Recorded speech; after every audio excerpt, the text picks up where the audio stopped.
Hey guys, how you doing? Hey Blondie. I titled this video, Why Weren't Bella and Cece Protected? Because I think it's important for us to discuss what we saw when we watched those videos that were put up online on social media by Christopher Watt's wife. I think so many of us have seen those videos. We've watched those videos and we've thought to ourselves, whoa, how is this okay that these videos were posted online? And it seems that nobody during Bella and Cece's lifetime, and even long after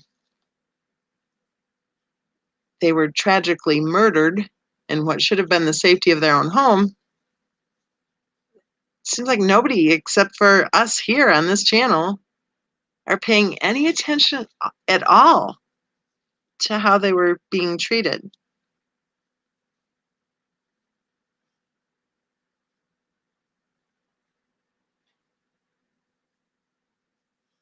Oh my goodness, hope for peace. Look at you. You're taking care of your mom this week?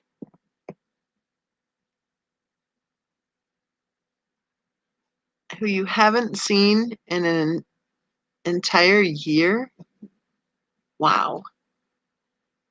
Well, good for you for being able to spend that time with your mom. I bet she's appreciating it. Even with dementia, I bet you she's really benefiting from you being there with her.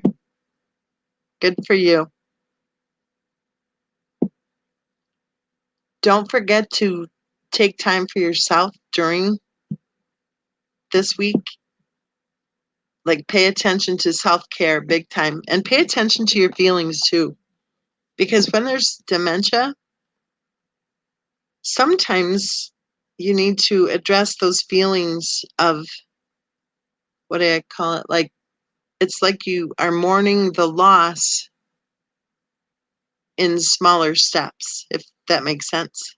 So pay attention to that. Don't just be all tough and so busy that you don't pay attention to how you're feeling along the way. Hey, Mrs. Fluffer. Mrs. Fluffer says, I saw a baby who died from Benadryl at a daycare today. Are you kidding?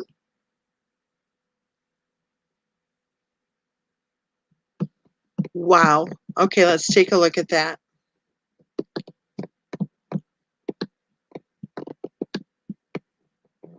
Let's see here. Google. Baby died daycare Benadryl. Google search.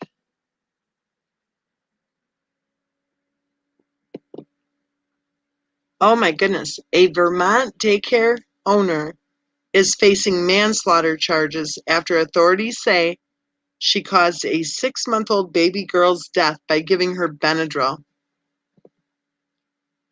She pleaded not guilty on Monday to felony charges of manslaughter and cruelty to a child resulting in death. Whoa.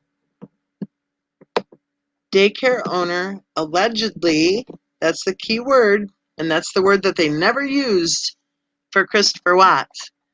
Daycare worker arrested for killing baby. Oop, they screwed up. They should have said for allegedly killing baby by giving her a sedative to sleep. Wow. Actually, the date of this says March 21st of 2019 of this article. Aw, what a sweetie. What a cutie. There's a nice photo here of her. A Vermont daycare provider has been arrested for the death of a 6-month-old baby. Okay, I already read that. The state is alleging that the defendant sedated an otherwise beautiful, happy, healthy 6-month-old to the point where that baby could not lift her head and died.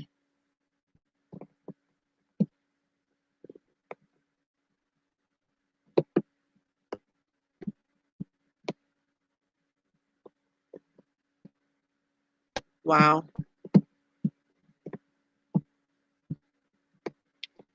Wow. Wow. Wow.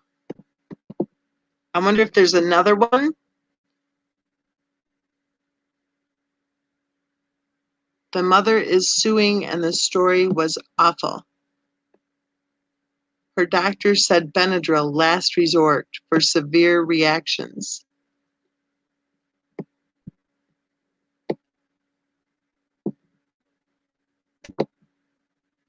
And yet, you guys know from almost 3 years of experience already that if you point out the fact that there's something very odd, something very twisted, something very not okay with giving children Tylenol and Benadryl at night and stuffing them in bed at 6:30 p.m., whoa ho ho, you're just being mean, right? You're just bashing somebody, right?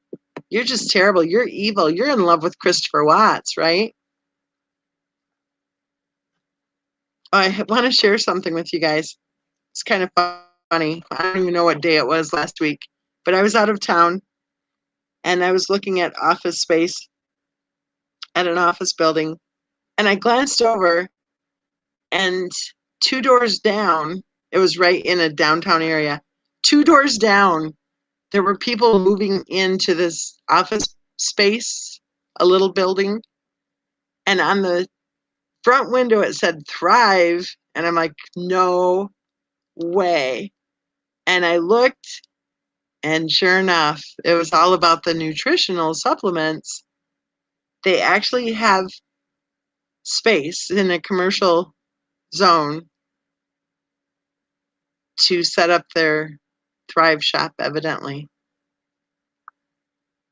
And you know, I parked at one point. I went to another business that was across the street, right across the street from the Thrive shop. And they were walking in and out, pulling stuff out of their vehicles. And they kind of looked like they were anticipating, I guess, that I was going to rush right over to, you know, buy some caffeine coated Band-Aids or something. And they had that look on their face like they're excited. And or maybe I'm just kind of like tormented by the case of Christopher Watts that I thought that, but they did look kind of hyper excited. I wanted to take some time and to just say, are you double dosing? How's your marriage doing? Have you filed a bankruptcy lately? I don't know. Maybe the next time I'm in that little town, I'll go ahead and stop by and interview them. But they kind of were looking at me like, here comes a live one. And then I went into the office across the street from them, and it was kind of, I don't know, it was just kind of weird. But I got to tell you, it kind of gave me the creeps because I thought, wow, how much are they paying for that office space? And it just kind of made me wonder if any of them have filed a bankruptcy recently.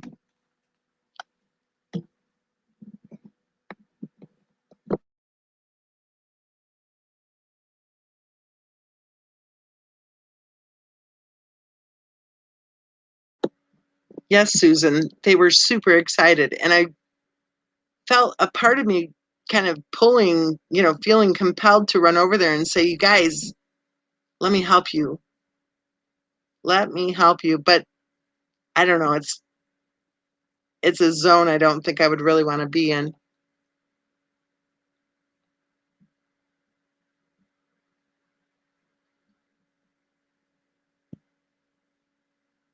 Oh, you saw that, Lilybet? Did you cry? Tell me, did you cry? I've had emails from people who said that they cried. And I actually cried during it. I don't know if you could hear it. I mean, I didn't like sob or anything, but I actually started crying during talking about it. And I had to just kind of be silent for a minute and you know, just kind of breathe because I felt just so, I don't know. It was so amazing, which is why the name of it was Amazing Grace. Oh, good. What did your husband think of it?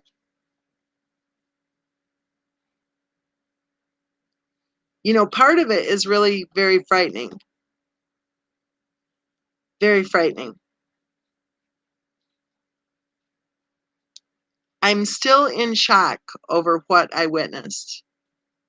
I'm still struggling on a daily basis to make any sense of it at all, because what I believe firmly is that the con man and the quack were working together.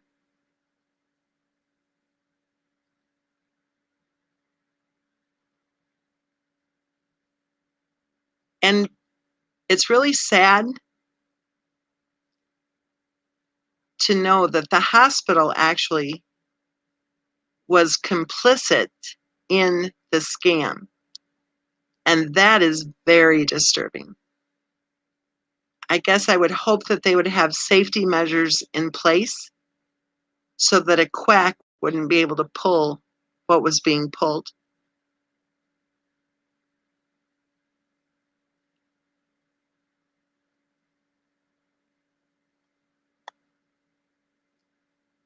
I was thinking of putting it out on YouTube, and then I thought, oh, with all the attacks and everything, I just thought they would just, you know, not even the attackers, I mean, the scumbag attackers. But it's sad because I would love for everyone to hear it. I just don't want to open that up to the scumbag attackers to, you know, making their crass comments and trying to ridicule it, because they ridicule everything. But oh my gosh, if you guys could have seen him singing, oh,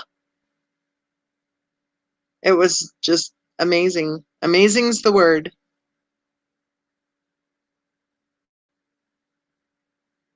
Just like when he turned around and said, "Glad you got to see me."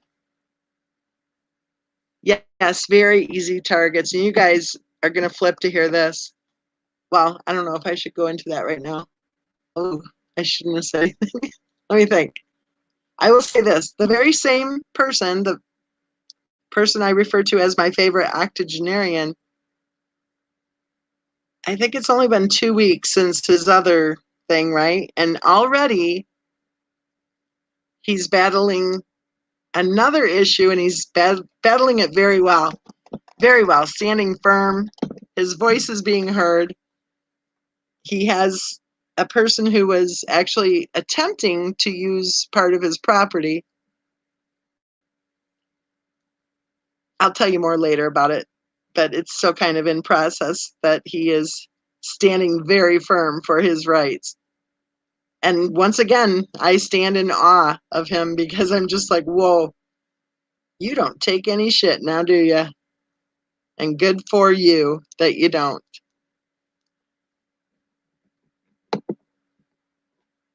Okay, I don't know how to pronounce your first name, so if you could, I don't know, spell it out for me phonetically, that'd be great. We have a comment here. Did you see SR's video at the gravesite? She talks about how she was always sick as a kid, going to different doctors. Seems like these illnesses run in the family. I didn't see that, but I've seen that comment repeatedly in our comment section.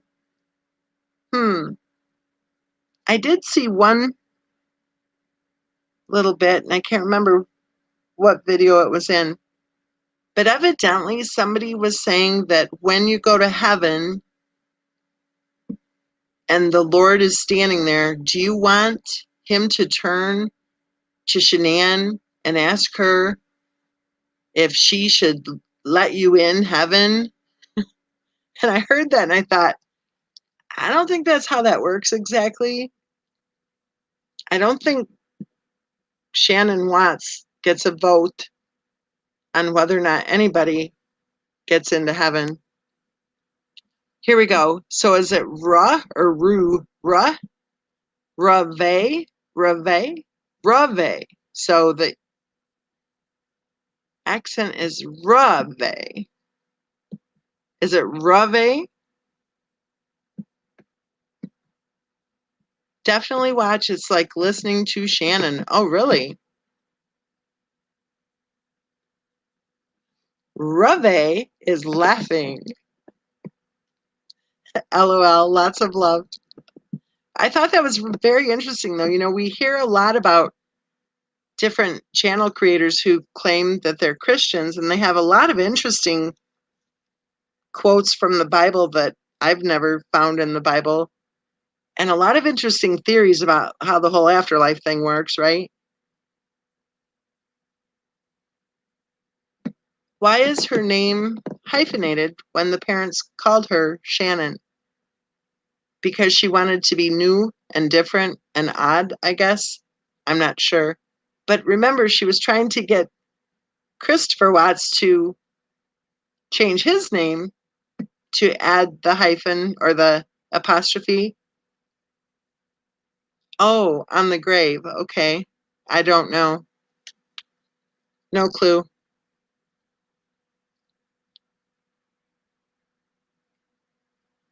Rave says, and escape her past. I think she wanted Christopher Watts to add an apostrophe so he would be Christopher or something weird. I don't know. Maybe it's just like a 12-year-old mentality at work. I'm not sure. You know, when you're 12, how you doodle your name, how you want to be called something a little bit different. You know, when you're 12, maybe 9, maybe 10, I don't know, 11, 12. I don't understand why an adult woman would have had to change her name. But I think Rave may be onto something. And it could be because wasn't there talk of her actually keeping her married name from her previous marriage, even after she was married to Christopher Watts? I think that's what people have been saying for quite a while, that she actually kept the last name King long after she married Christopher Watts. So maybe she was. Maybe she was trying to escape her past.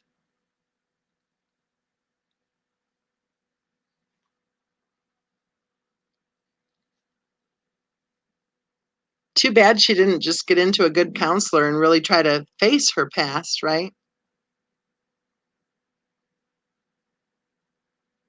And just face it head on, right? Get some help. Especially once she became pregnant with Bella, you would think that might have been a good idea. But think about it. That quote unquote friend was some sort of a psychiatric nurse, wasn't she?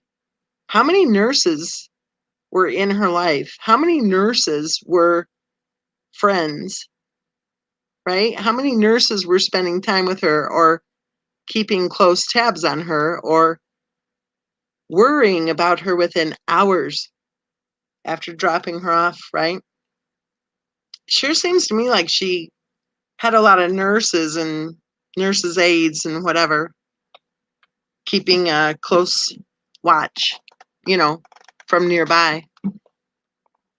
Mrs. Fluffer says, I watched a video that said the doorbell video is from a previous trip, and I think it's true. I think it's true also. I think the only reason that doorbell video was released was because the Discovery Doc showed a BAC level in the autopsy report of 0.128. And I think that people were saying, whoa, she was drunk. And other people were saying, no, she wasn't. That's due to decomposition. And then, oh, voila, all of a sudden the video was finally released. And don't you think it's funny that when it was released, that it was, I think they used the word leaked to YouTubers?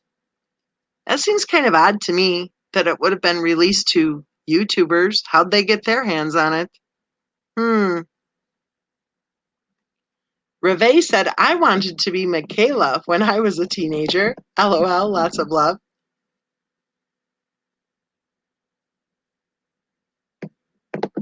Reve says she was running from something. That's why she went to Colorado. That whole BS of her moving because of her lupus is absurd. I agree. Susan says, I never liked my name as a kid. Everyone called me Sue. I like the name Sue, but I do like my name Susan now. Good. I'm glad you like your name. It's a beautiful name. And so is the name Sue, by the way. Reve says, every Susan I know is an absolute gem. Happy Angie says, I wanted to change my name to Susan when I was a kid. You guys are fun. Well, my middle name is Sue, and I love the name Sue. We have a lot of Sues in our family.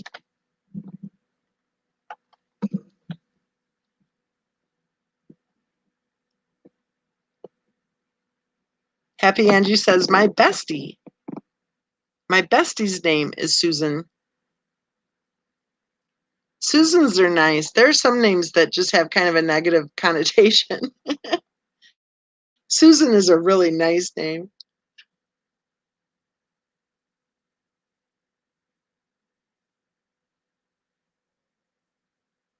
I hear the owl. I don't know if you guys just heard that.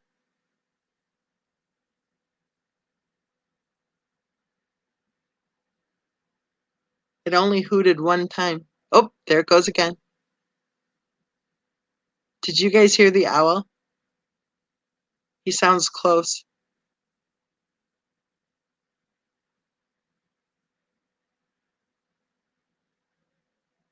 There he goes again. That sounds a little bit too contrived, though.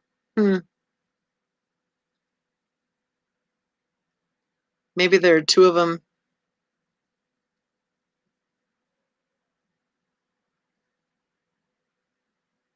If you guys can't hear it, you're probably going, what is she talking about? I hear an owl outside the window. It's done that's the fifth time now. It's kind of weird. I bet there are two of them. There's another time. That's weird. The owls normally don't do that at, the same pace, I guess.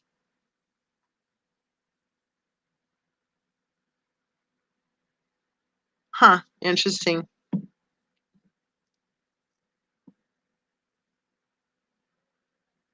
Man, it's really going. Why do owls do that?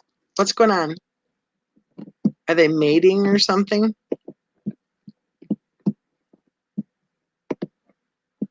Normally, I'll do it just a couple times and that's it. And it's still going. Huh. Okay, we're going to Google owl hooting repeatedly.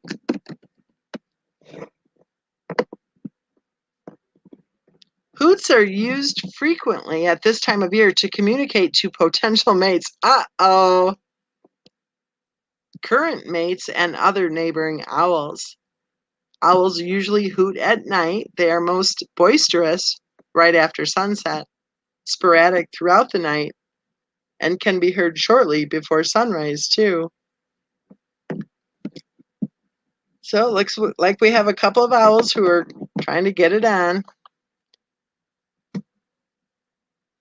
Because there's some noise out there, man.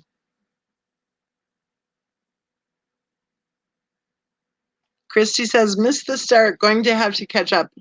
I don't think you missed anything. We're just chatting.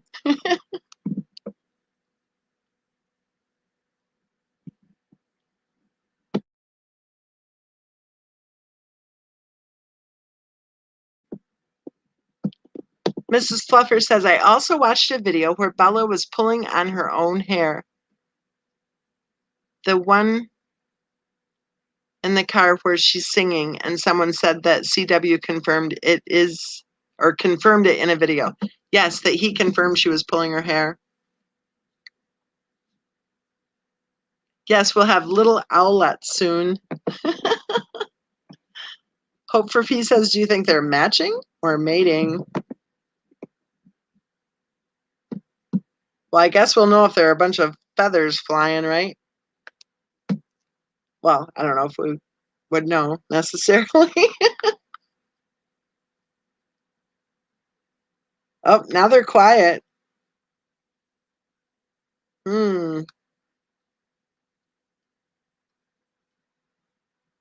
They're quiet now. Yeah. Must be they found each other, huh? I think they should take their business further away from the house, though. Just saying, because that's kind of weird. And you know, when I hear, oh my goodness, that was a loud one. When I hear the owls, I always think of the Peterson case, because I think that's what happened. Hey, little star. Hey, three of a kind. We're just listening to the owls mating. That was another loud one.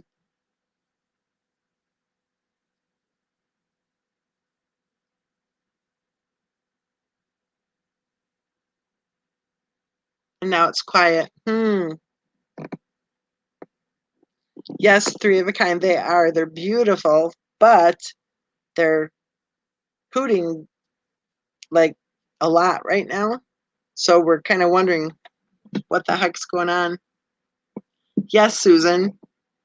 That Peterson case, I think actually that owl theory is what happened. I don't think that Michael Peterson killed his wife at all.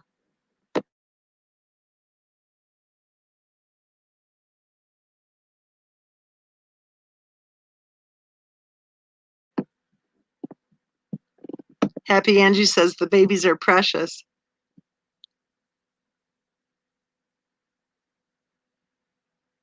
You guys want to hear a funny story about one of my friends? She has raccoons in her attic. I kid you not. I'm telling you, this woman is afraid of nothing. I would be freaking out if I had raccoons in the attic. I wouldn't be going to sleep at all. I'd have the pest control people at the house and I'd be at a hotel room.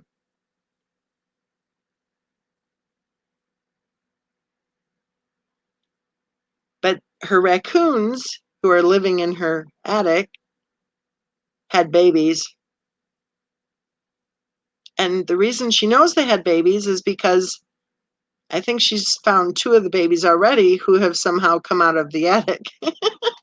And I listen to this and I just think, this woman is one of the most intelligent people I know.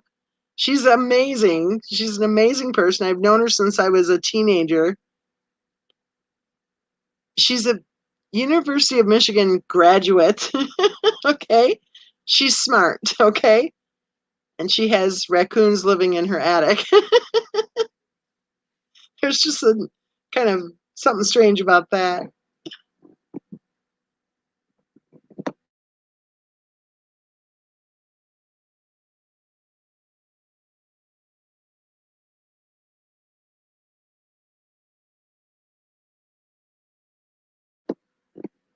So, what's newsworthy in the community? Anything good? Anything interesting?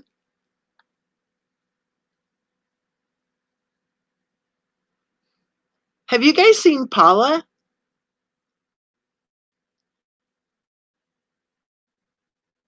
I haven't heard from Paula lately.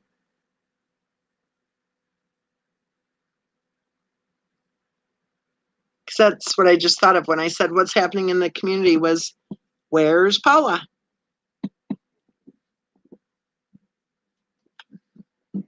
I hope everything's okay. I should send her an email and see how she's doing.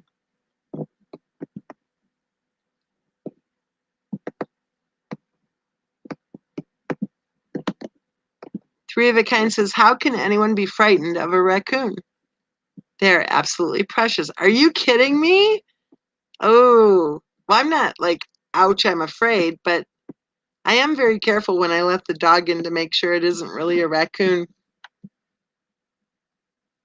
Three of a kind says, I'd be absolutely over the moon if I had raccoons move in. I'd be making them a little nest and giving them snacks. I'd be in my element.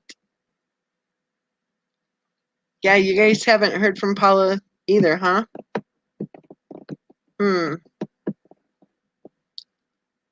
Yes, raccoons can be mean. I don't know if a raccoon wants to come right up to your house and stare at you through the slider. I think they're just a little too familiar with people.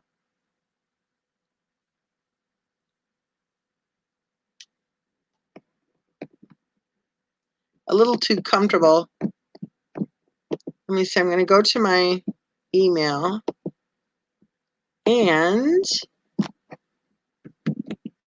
I don't see anything from Paula. So let's see here. Oops. Paula, how are you? Question mark. Where are you? Question mark. Come join us in our live chat.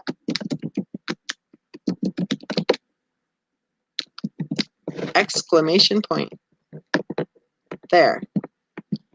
Okay, so I just told Paula that we're live right now, so hopefully she sees it. Yes, and rabies. I would be so worried about that. I think raccoons are like great in pictures because they are so cute. Or at the other end of the camera lens or whatever, far, far away. What? Who is Jillian?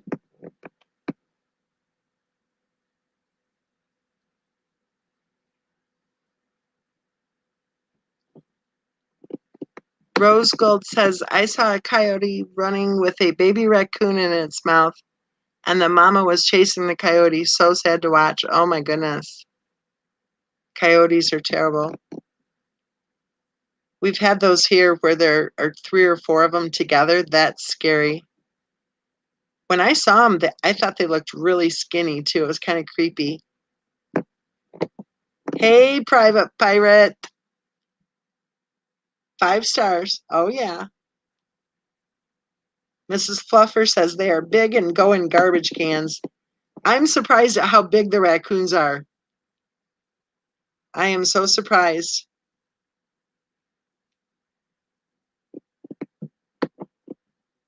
Three of a Kind says, I have a bat roost, oh my goodness, in my outbuilding at the moment, and I'm so happy about it. Okay, Three of a Kind, you're weird.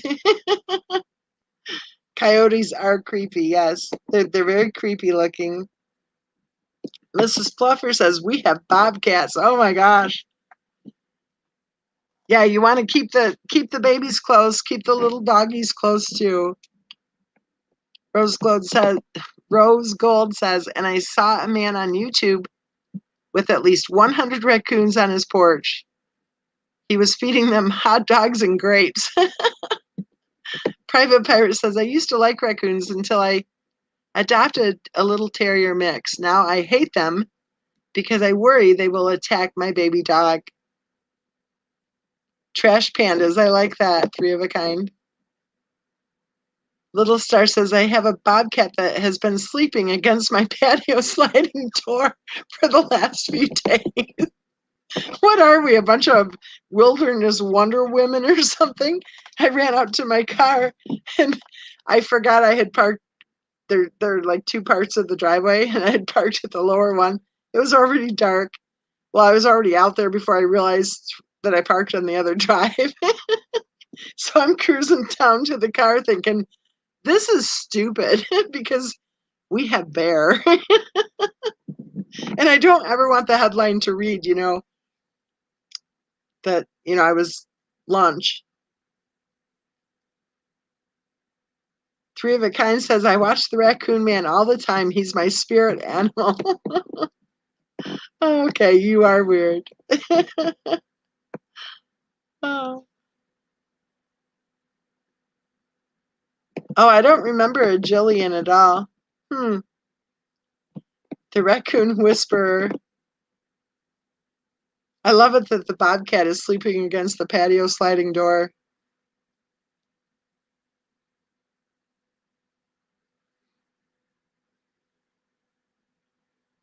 Well, I'll rephrase that. I love it that the bobcat is sleeping against your patio sliding door.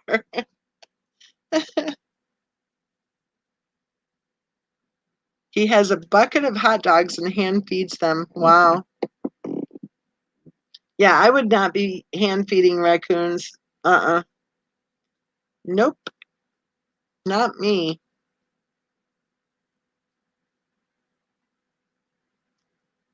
Not me.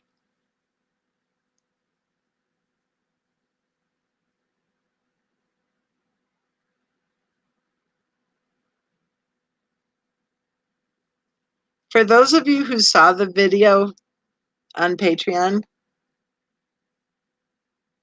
and tying that video into this live chat, I think it's really bothersome that things go on. I'll say specifically with the situation with Bella and Cece. Those videos, I'll go ahead and say it. Those videos were downright disturbing. To me, those videos appeared to be proof posted on social media of child abuse. And almost 3 years after those little girls were murdered, there's still people saying, "Oh, she was such a wonderful mother." And it just makes me kind of want to go, ugh, you know? When are children going to matter? When are children going to matter enough in our society that we stop with the bullshit?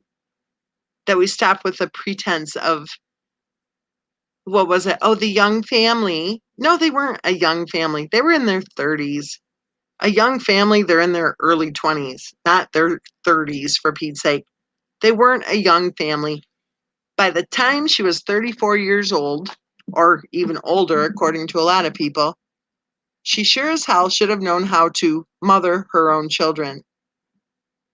Over and over again, those videos were just so downright disturbing. So why weren't they disturbing to anybody who watched them before the tragedy occurred?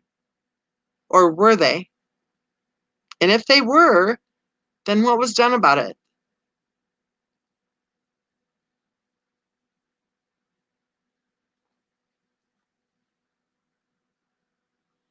Hope for Peace had a raccoon attack her in northern Ontario. They are mean and scary.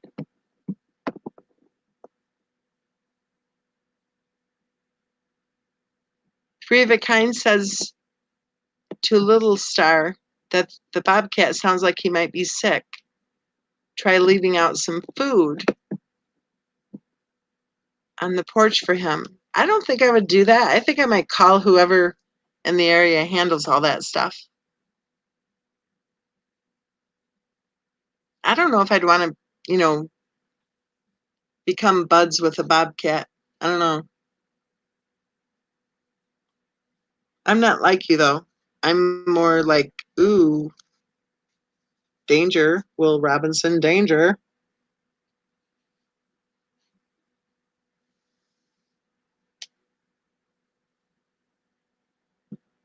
Oh, Little Star's nice. Little Star and Three of a Kind are not like me. They care about the bobcat.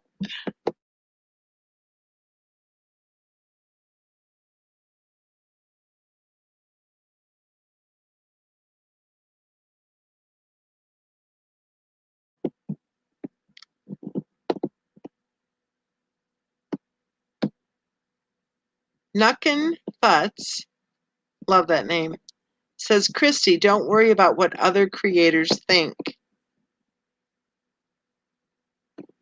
Christy says, I've just found out that my mom is dying. Oh my gosh.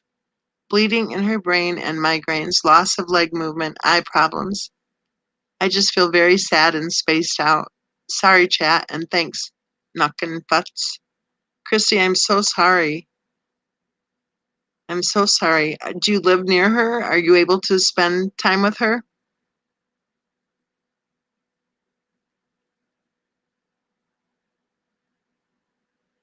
Little Star says, if I didn't have a toddler, I probably would open the door. Oh my gosh, and brought him in. Oh my gosh. You guys, really? You have to be careful. I would call one of the conservation officers or something. Mrs. Fluffer says SW had no friends outside Thrive, and I think her friends did stuff behind her back, like NA as the leader. I don't know if they were friends or if they were caregivers. Rose Gold says, very sorry to hear about that, Christy. Knockin' Futz says, I'm so sorry, Christy. Little Star says, oh, Christy, so sorry.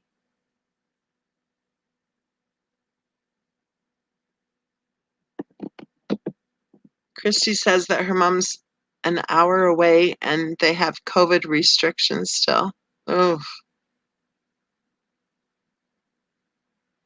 COVID sucks.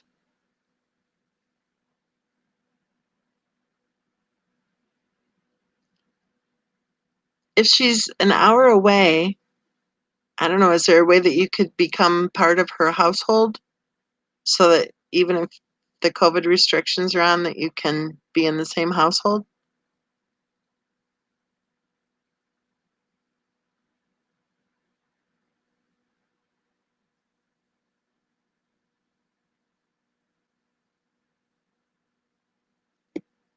Private Pirate says, Mrs. Fluffer, your dog is adorable. Marcia says, I'm so sorry, Christy. Mrs. Fluffer says, sorry, Christy, with the heart. Hope for Peace says, love, Christy.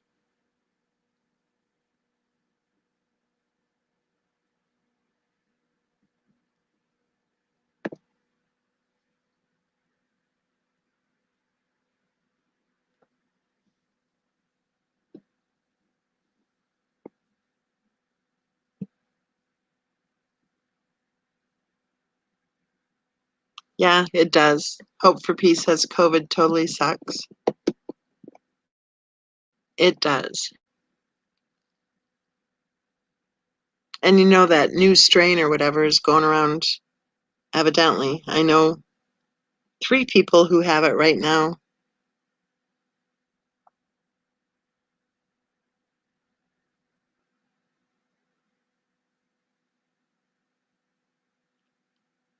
Little Star says, COVID does suck. I was devastated to start seeing places around Scottsdale, Arizona requiring masks again. No!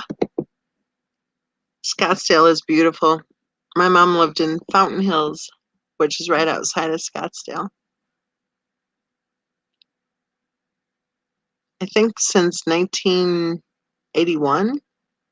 No, 1982. It would have been, I think, 1982. It was a tiny, tiny little town when she moved there. But boy, has it grown.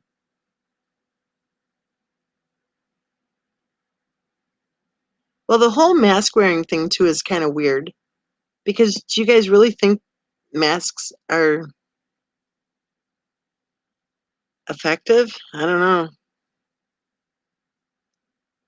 Knockin' Futt says, I won't wear a mask. I go ahead and wear one, but then I pull it down. Otherwise, you get people looking at you weird when they're telling you you have to wear one. I'll put one on and then I pull it down. Three of a Kind says, I'm so sorry, Christy. I'm not one for talking about my personal business online, but I'll just say this. I can completely empathize and relate to what you're going through. It's a shock to the system. I know it's hard when things happen and you're already stressed, right? We're all living our lives already where we're in a hurry and need to do 10 more things and, no time, right? We're always in a rush. And then something serious comes along and it just kind of sends us all, I think, into a bit of a tiz. We don't have support for each other in our society like we used to. People are all over the globe, right? So it's hard. And, I personally think that we need to have hugs. Like it's a skin hunger thing, it's a physical need, just like water and food.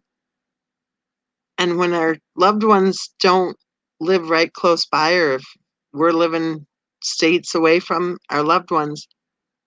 It's really hard when stuff happens to not have that support close by.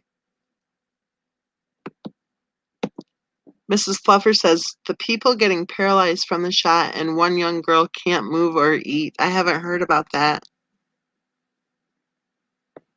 Little Star says, wow, really? Actually live in Fountain Hills, right on Scottsdale Fountain Hills border. Little Star, you live in Fountain Hills? Are you serious? Or am I misunderstanding what you're saying?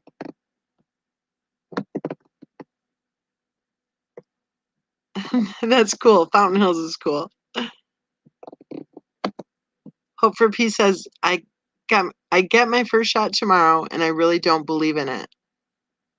Nuckin Futz says, people look at me, but won't say anything. Guess I have that good... the bitch face that no one wants to mess with. LOL. I saw a face like that last night. My cousin's face, actually.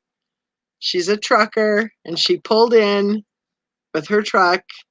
And I'll tell you, I was there at the door of the cab when she was hopping down. When she pulled in and she glances over, right? And she's a beautiful, oh my gosh, a beautiful woman. And I saw her beautiful face framed of the big, window, the side window. And I just thought, that is the portrait of strength right there. With the truck going,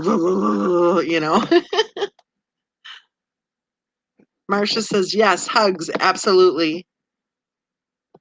Mrs. Fluffer says, I saw some lady who had a stroke today online. Ooh. Tasha says, hi, Miss Mensa. Hi, Tasha. Nuckin Fut says, I've heard about a lot of cases like that, Mrs. Fluffer. Mrs. Fluffer says, look online, you will see. Mrs. Fluffer says, yep, hell no. I'm not getting it. It doesn't even work. Tasha says, Mrs. Fluffer, yes. Seen it also, how the vaccine changes one's DNA. Ugh, scary. I haven't heard that yet. Seriously? But I'm kind of out of that loop, and I've had way too much stuff going on. So I've been out of a lot of loops lately.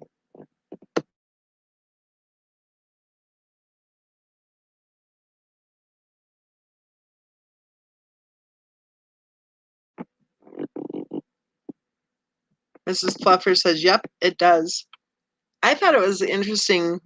A young man I know, he's a physical therapist, and his wife is an MD. And his wife was sick, really, really sick for 2 days straight. And he said that he wasn't feeling well for one day. So I thought that was interesting. Nuckin Futz says, yes, it does change the DNA. Why on earth would it change the DNA? If it does, then that's by design, right?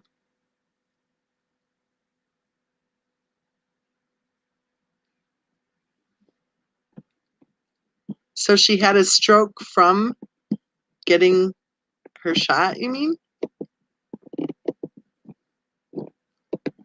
Okay, let's see. Woman, stroke, vaccination.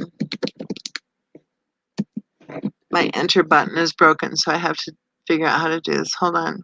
Because usually it drops down and I can just, how do I do this? I'll say news and see if that works. Oh, wait, it says owl hooting repeatedly, so somehow I screwed up. We'll try that again. Woman, stroke, vaccine.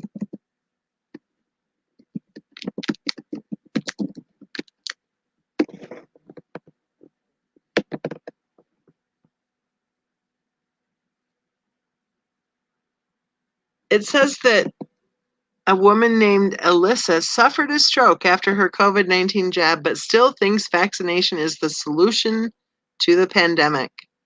Really?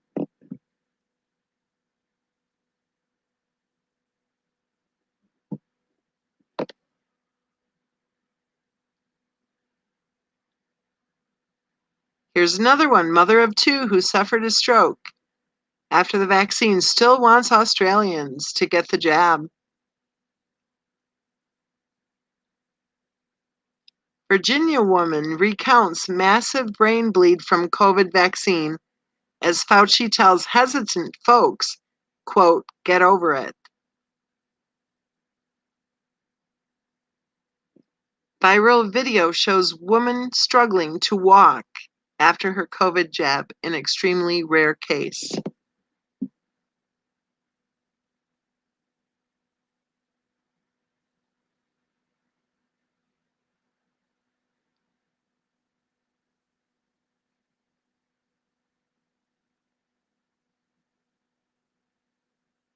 One week ago.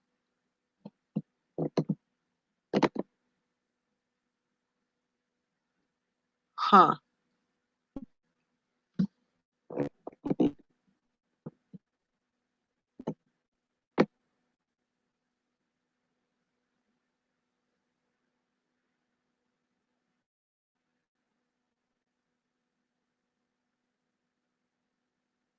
A woman, 57 years old, took the first dose of the vaccine and shortly thereafter presented mild systemic symptoms and started on aspirin.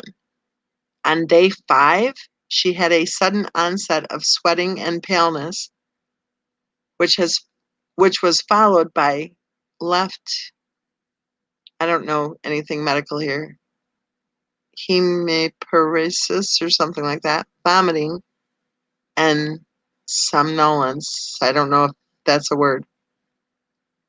Computed tomography showed a large right deep frontal lobe parenchymal something hematoma with an inundation of the entire ventricular system.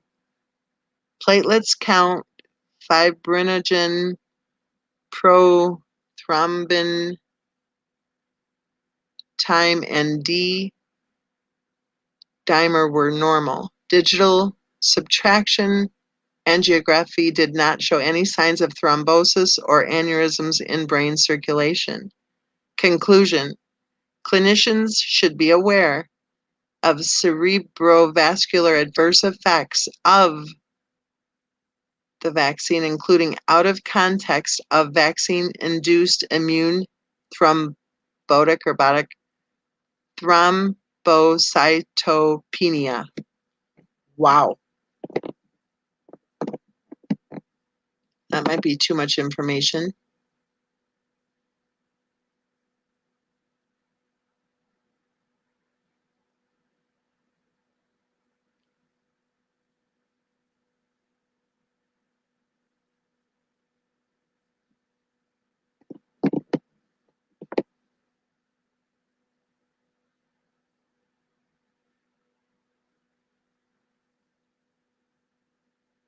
What? Nuckenfut says many deaths, pets dying from being around people who have gotten it, people getting crazy rashes. Nah, I'm good.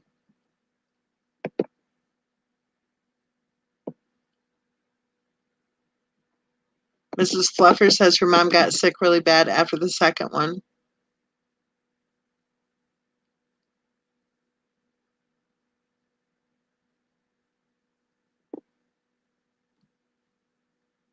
Three of a Kind has really good advice for Christy. It says, for Christy, be kind to yourself at the moment and reach out to talk to someone. Don't bottle your emotions. And when you feel like you need a good cry, just cry, release it, and let it all out. Love and hugs to you, your pets.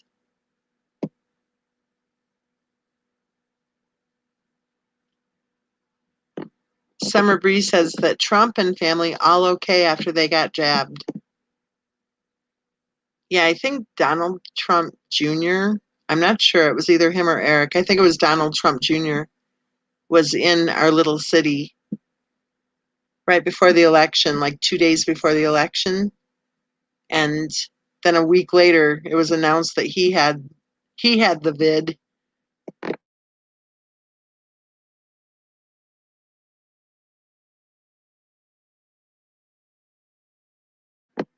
He was hanging out with Ted Nugent down at the local bar.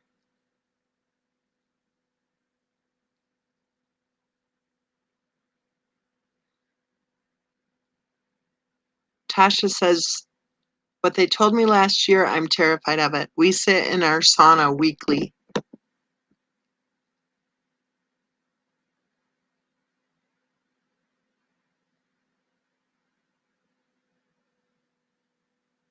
It sounds like we're a group who have not been vaccinated. Are you guys wearing masks when they tell you to wear masks?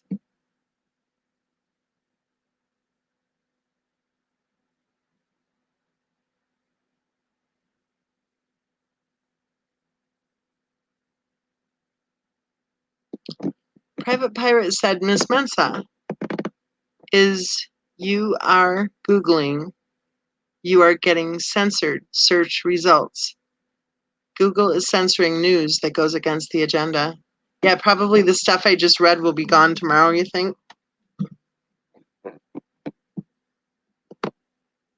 I think it's interesting that people who claim that they've suffered a serious side effect, that the story is that they're encouraging others to still get the vaccine. It's like, huh? I'm thinking if I suffered a serious side effect from something, I wouldn't be too worried about encouraging other people to do it too.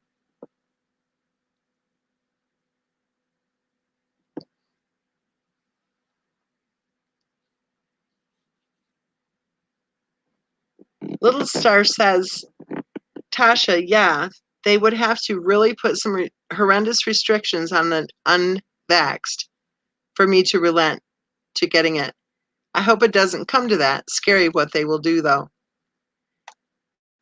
I'm thinking that there are a few constitutional rights issues going on when they say, well, if you've been vaccinated, you can do XYZ. But if you haven't been vaccinated, no, no, no. I'm thinking that my constitutional law professor might have a field day with that. Mrs. Fluffer says nurses are quitting jobs over this.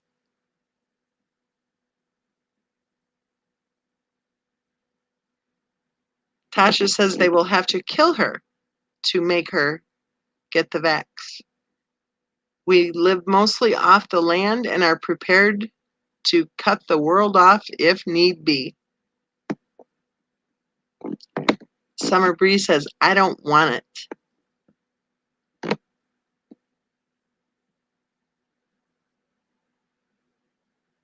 Have you guys noticed how society is kind of being groomed right now to look down on people who don't want the vaccine? Have you noticed that at all? It's kind of like, for the benefit of the tribe, of course. So evidently, if you're not jumping on board or jumping in line, then evidently you don't care about others. But let's take it away from the whole vid thing and take a look at the measles issue. There are parents who do not have their children vaccinated for measles, against measles. And then they have a measles outbreak or a chickenpox. Same thing with the chickenpox. In fact, I remember not that long ago in the schools, there was a chickenpox outbreak, and they were blaming the unvaccinated kids for the chickenpox outbreak. But when the truth came out, the truth was that the kids who were catching the chickenpox were vaccinated against it.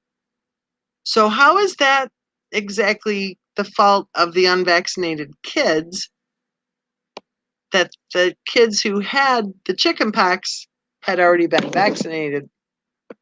Makes no sense.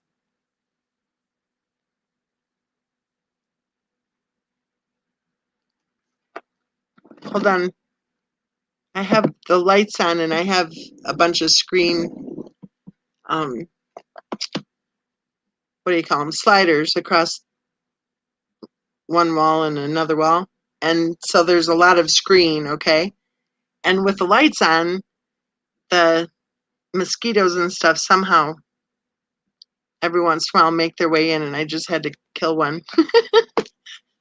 I can't multitask here. I had to get that mosquito.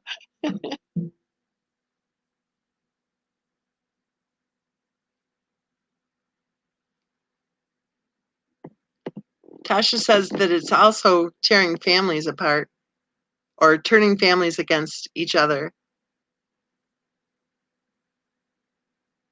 Tasha's worried about her son, who is a Marine. I think if they're in the service, I think that they have to be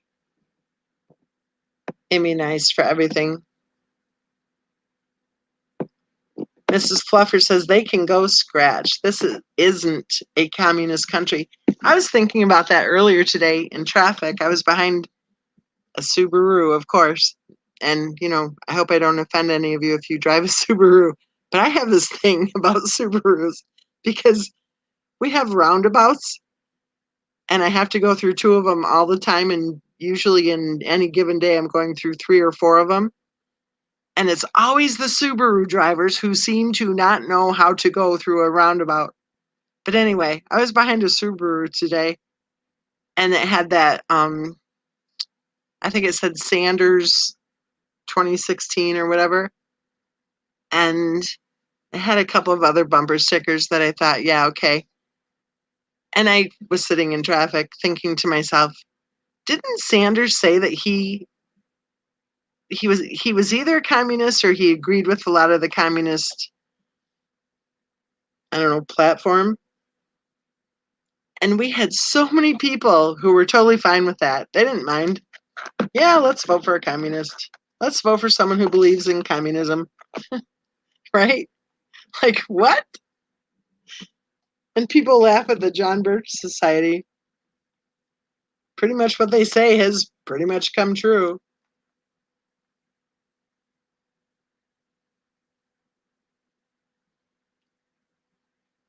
Three of a Kind is covered in mosquito bites. I am too.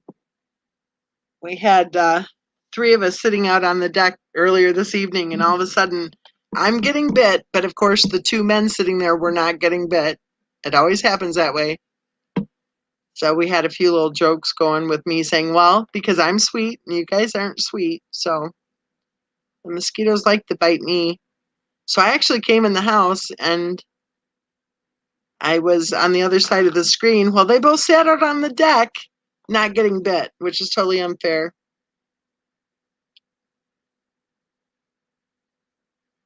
What? They're talking about going door to door? Going door to door for what?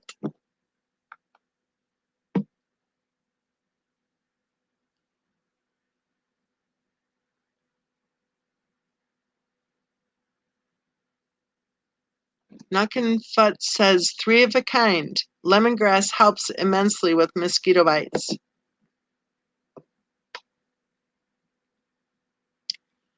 Seriously, they're talking about going door to door to make people get the jab? Seriously? Tasha says use lavender oil. It helps. I have lavender oil, so I don't have that other thing you said. What was it, lemongrass?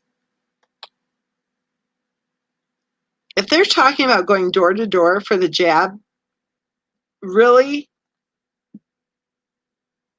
That would be a sad day in our country for sure.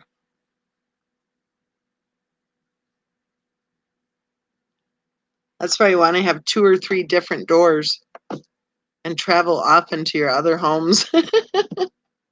Just circle, stay ahead of the knock.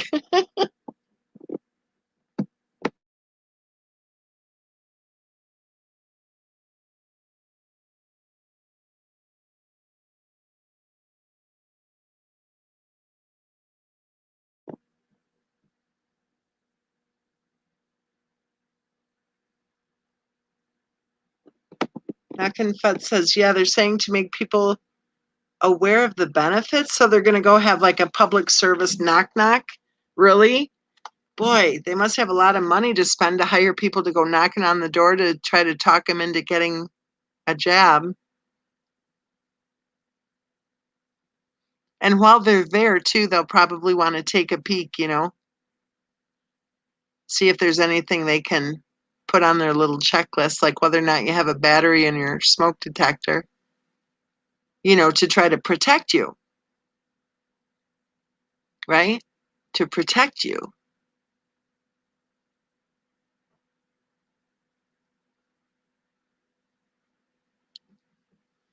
Tasha, are you a member of Patreon? If so, take a look at the video that I uploaded if you haven't seen it yet. I'm trying to think because I think you're a member. You may have already commented on it. Yes, and I think you commented. Okay, yeah, if you haven't seen it, definitely take a look at it.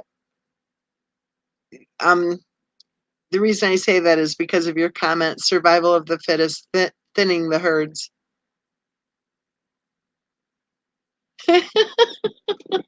Sorry, Tasha, I'm really tired.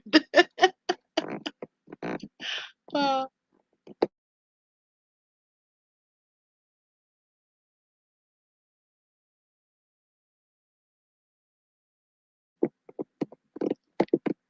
Little Star, if you haven't seen that video yet, and I'll make the same mistake here. Little Star, are you a member of Patreon?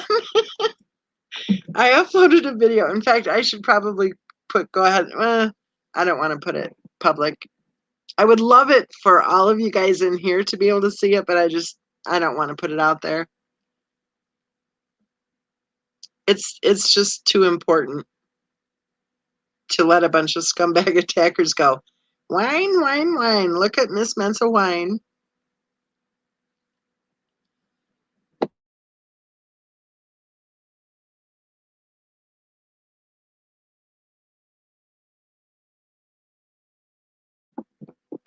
Grace says, hello, Lady J. Hello to everyone in chat. Tasha and Miss Fluffer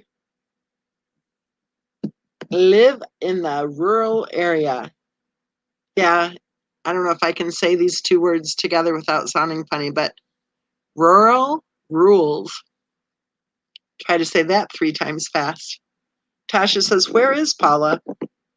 I know it. I'm wondering. I haven't heard from her in a long time. It's the one from, was it yesterday? Yeah, I think it was yesterday.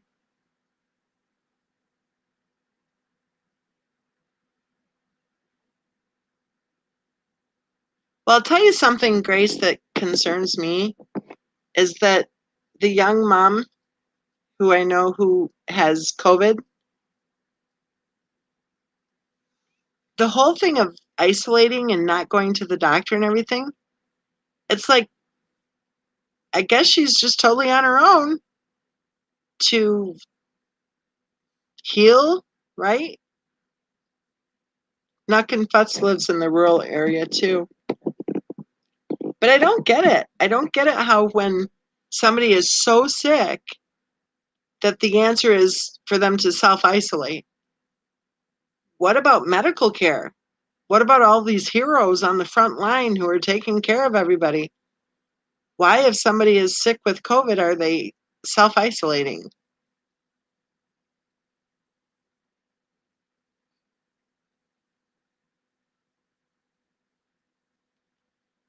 Little Star says, I'll watch it after the chat for sure.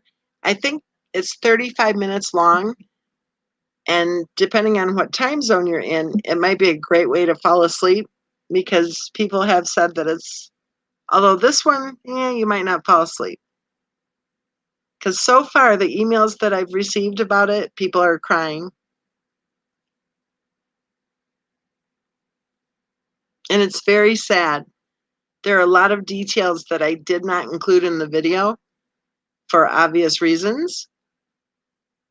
And I'll tell you, at some point in the future, when I do plan on sharing those details, it's even more alarming and sad and tragic than what I was able to say in the video.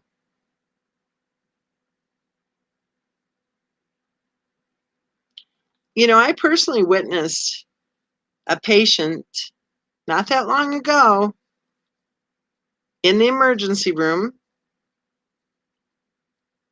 and the nurse came in and said Now, this isn't going to be any fun or something like that. And she had the long Q-tip thing in her hand. Well, she took it out of the little plastic packaging. And the patient said, well, there's no need to test me. I haven't traveled out of the country. I haven't been around anyone who has any symptoms. I don't have any symptoms, and I've received both vaccinations. While the patient was saying no to being tested, she went ahead and tested the patient. While the patient was saying no. And I saw that happen, and that alarmed me because the patient was very clearly saying no and offering very good reasons why it wouldn't make sense to have the test. And the nurse tested the patient while the patient was saying no.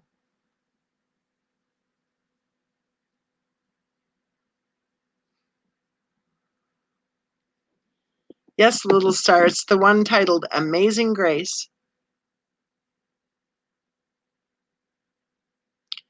Tasha says that they loaded up on raw zinc and had hot infrared light sauna to get better. Wow.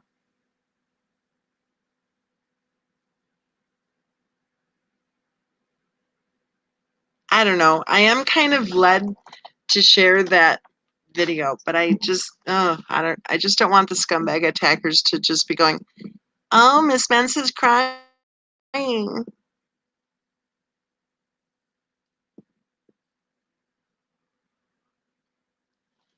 Good point, Knuckin' Futz. What happened to the flu? Where are the statistics about all the deaths from the flu? Mrs. Fluffer said, I was sick for a month and never was like that before or since. When I was sick, I couldn't believe it. It came on instantly. It was like I was fine one day and the next day I wasn't. And then I was so sick for like 4 days straight. And I was actually traveling on the fourth day. No kidding, planning on traveling 700 plus miles in one day by car, all by myself. And it was winter and the roads were crappy. And I got about an hour away from home. Well, actually, not from home. It was about 4 hours away from home because I had stayed the night about 3 hours away from home. And I had spent that week actually about 3 hours away from home. So I started heading out and I just felt like total crap. And I drove 1 hour and just thought, oh my gosh, how can I do this? I am exhausted. I'm coughing. Oh, I was so sick. And I had called my doctor. He prescribed an antibiotic for me, actually. And I know that from what I hear from other people, most doctors are not prescribing anything. But he did prescribe an antibiotic for me. And he also told me to take zinc, which I thought was kind of progressive, really, on his part to be talking about zinc, right?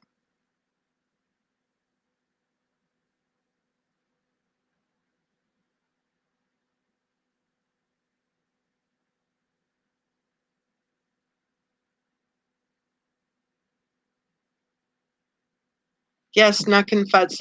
I think it magically disappeared right along with, heart attacks and everything else.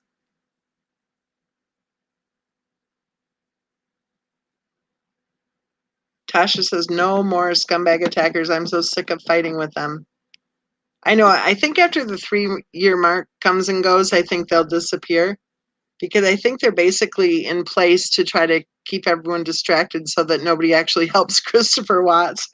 I think that's what's going on. And it's too bad because I think it's working.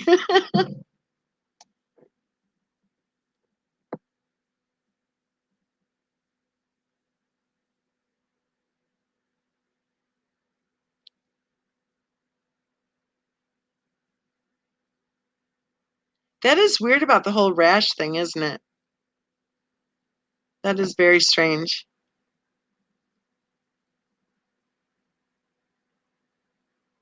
Well, I'll tell you, when I heard the high fevers that the young mom and her baby had just last week, it freaked me out. I used to be a police dispatcher. We used to call ambulances for that high of a fever. But I guess, it's the new world. If you have a super high spiking fever, I guess you're supposed to just be sure you self-isolate. Don't go into the doctor's office. They don't want anyone to get exposed.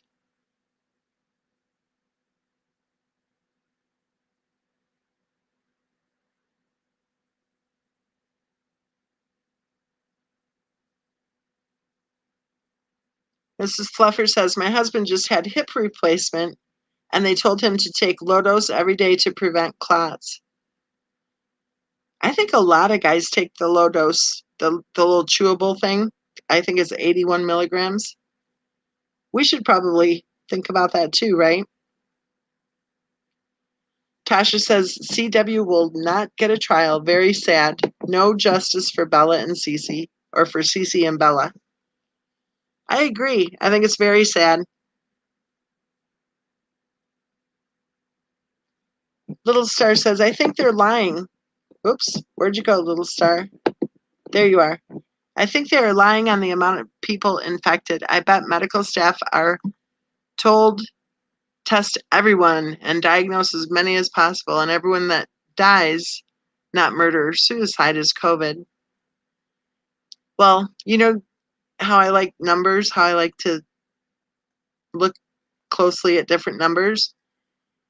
In March of 2020, there were fewer deaths in my state, far fewer deaths, than in any March in the previous 5 years.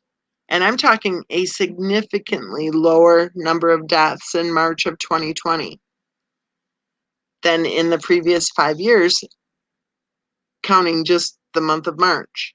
Okay? So right away, people were saying, well, yeah, that's because nobody's driving anywhere, so there aren't any accidents. Well, I already figured people would say that, so I looked into that already, and there were 44 fewer deaths from car accidents. So, kind of interesting, don't you think, that we had far fewer deaths the month that the big pandemic was happening. It was also the month that people stopped going to the hospital. They stopped going to the doctor, right? So I guess you could say the common denominator was that people stopped going in for what they call the non-essential medical procedures. Hmm.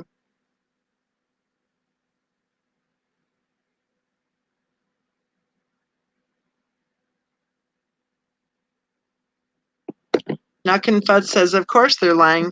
Why do all those nurses in the midst of a pandemic have time to choreograph a dance to put on? Exactly. TikTok. Exactly. I've got to say something. And if you're a nurse, please don't hate me for saying this. Please don't. I'm sure you're a wonderful nurse and I'm sure you're a loving, kind, caring person. But I have witnessed the nursing profession in the last few weeks in a way that makes me very concerned that we're calling them heroes. Very concerned. Because what I've witnessed in the last few weeks, I saw, let me think, one, two, I saw three out of I don't know how many dozens of nurses. I saw three who I actually respect or had, in my opinion, any reason to respect. I was so disappointed with the behaviors that I saw. It was actually downright disgusting. And yes, Little Star agrees that dance shit is ridiculous. But this whole idea of the hero thing, the front line, the heroes, what front line? When a young mother is spiking a fever and her baby is spiking a fever, and they are both so sick and coughing and aching and in pain, and they're told self-isolate. What front line? What is hanging on the phone, I guess, talking to a young mother who's self-isolating? The front line?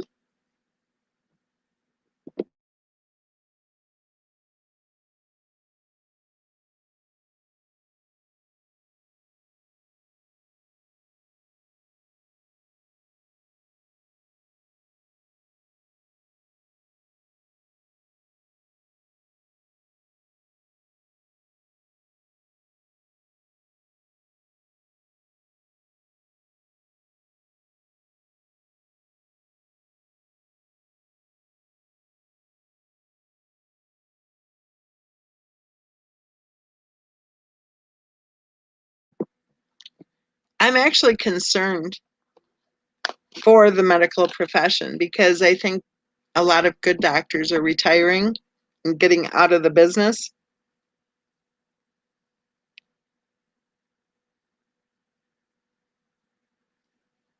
And I think there are far too many doctors who somehow graduated med school, but maybe they shouldn't have been able to.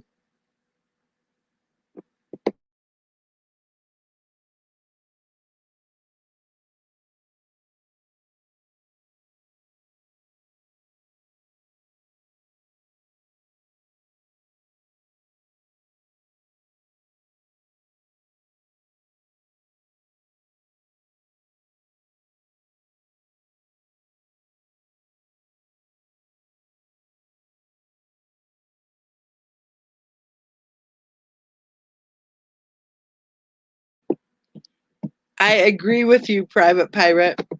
The real heroes were the grocery store workers and the gas station attendants. Those were the heroes right there.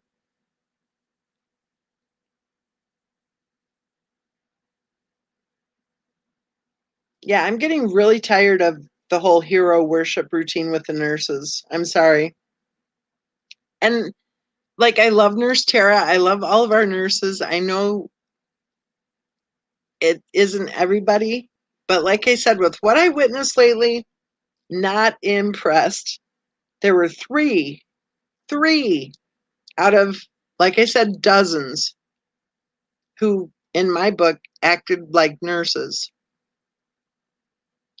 And I'm not against tattoos, I'm not against piercings, I'm not against whatever. But if you're going to be a nurse, would you please cover it? Please.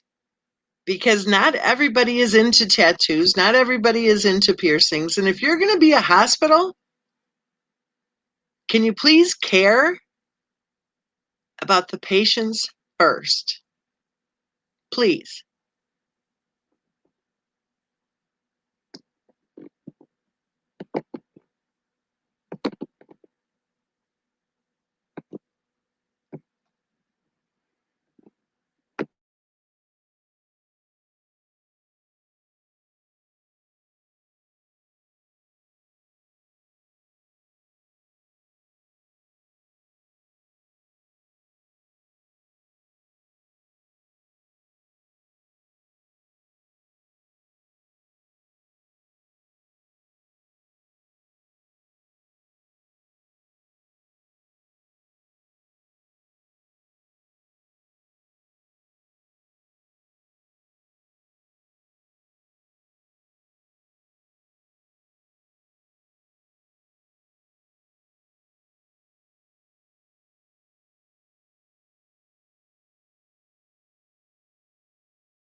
Mrs. Fluffer is sharing her personal information with us.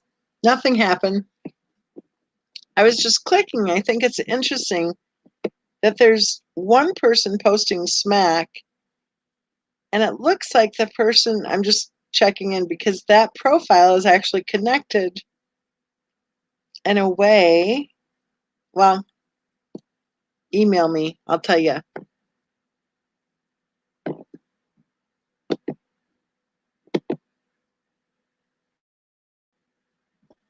Very interesting.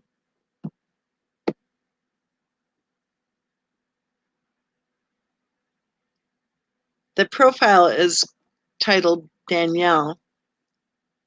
Very interesting. And it's connected to a different profile also.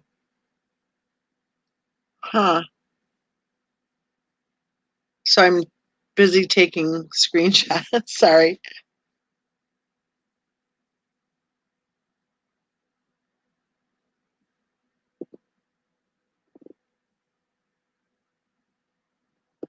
Lynn says, not trying to create anything here, but how is having tattoos not caring for people? Why should they cover things? It's like saying don't wear makeup. Not really, Lynn, because nurses are not only nursing 30-year-olds or 35-year-olds or 40-year-olds. They're also nursing 50, 60, 70, 80, 90-year-olds, okay? And there are a lot of 50, 60, 70, 80, 90-year-olds who are not at all impressed with tattoos or with piercings.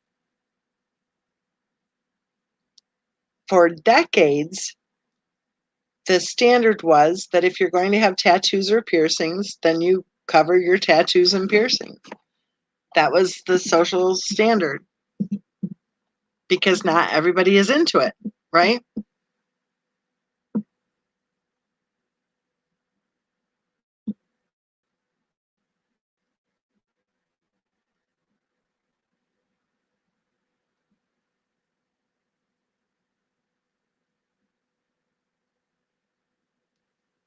Yes, Tasha, I agree with you. But it's interesting because when you go to Black Danielle, it gives a very interesting message.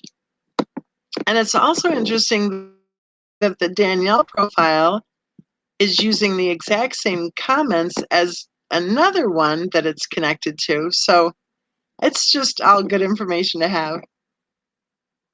Yes, Mrs. Fluffer, they used to wear very nice uniforms, and there was a reason for it. There were important reasons for it. But anything goes now, I'll tell you. You don't even know who the nurses are anymore. And that's pretty sad.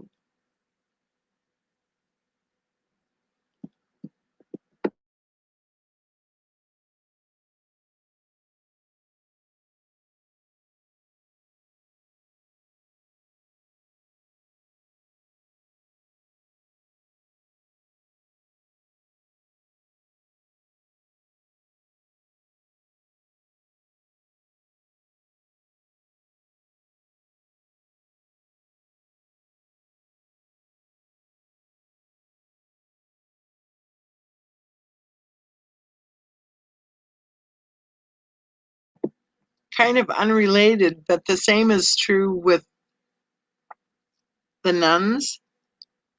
You used to know who the nuns were, too. Not anymore.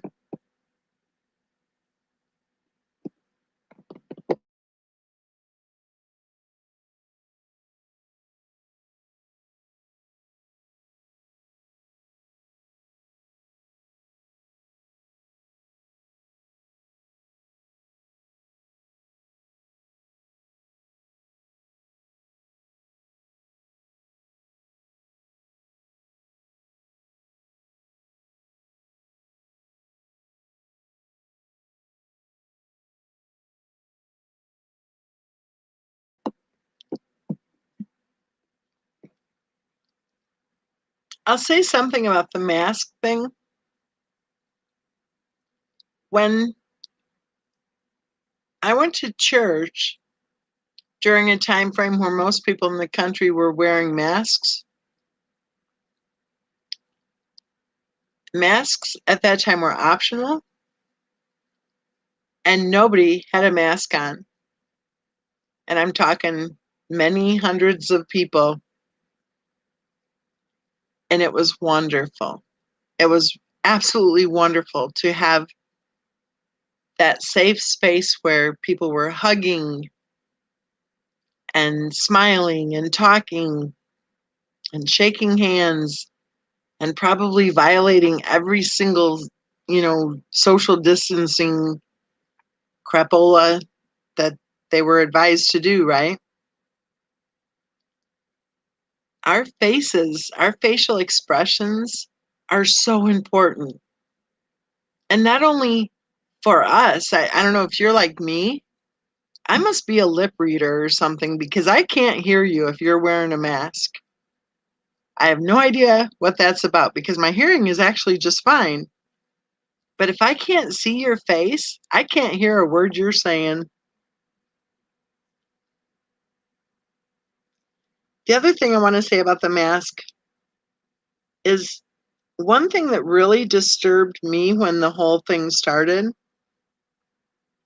was how fast people complied. It shocked me. That's probably the first alarming part of this whole routine that I experienced was how fast everybody put a mask on. That would have never happened in my generation when I was young. That would have never happened. We would have said, "Screw you. I'm not wearing a mask." But this generation, poof, everyone had a mask on. In fact, people were wearing masks before I had really heard the full details about how schools were closing and everything. And already I'm like, why is everyone wearing a mask? I remember one time heading out to the main drag and looking both ways, which normally I have to sit there for a while before I can pull out. I looked both ways and there weren't any cars. And I called one of my kids and I'm like, did Armageddon happen or something? Are you and I the only ones left here?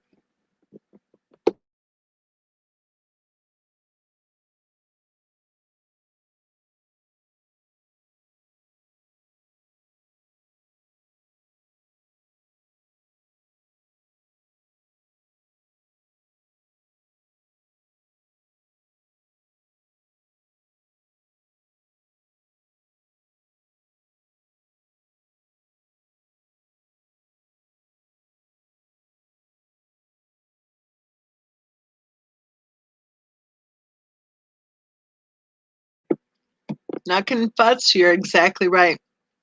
Children learn empathy by being able to see facial expressions.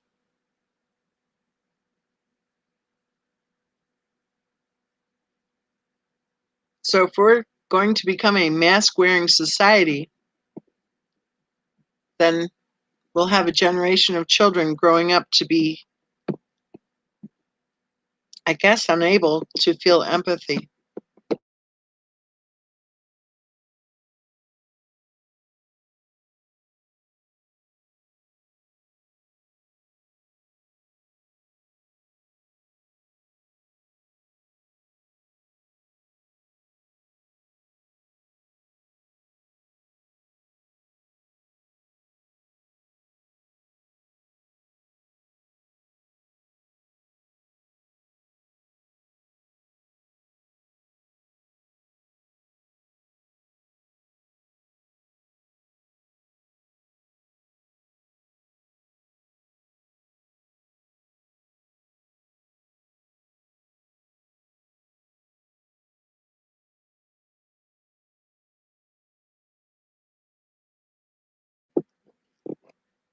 Lynn, I agree with you. Lynn says, I think it will be a very long time before, and if ever, that we get back to the old norm. I don't think we'll ever get back to the old norm. I think it's really important to be able to adjust, to change, right? To adapt, really is the word, to adapt to the new norm. And I'm not saying to embrace it, I'm saying to be able to adapt to it, to figure out in your own life what matters, who matters, right? To maybe put the whole race for keeping up with the Joneses or whatever totally off to the side and just focus on basic good health and basic good nutrition and being able to spend time and your energy in the right ways, in the right places with the people who matter.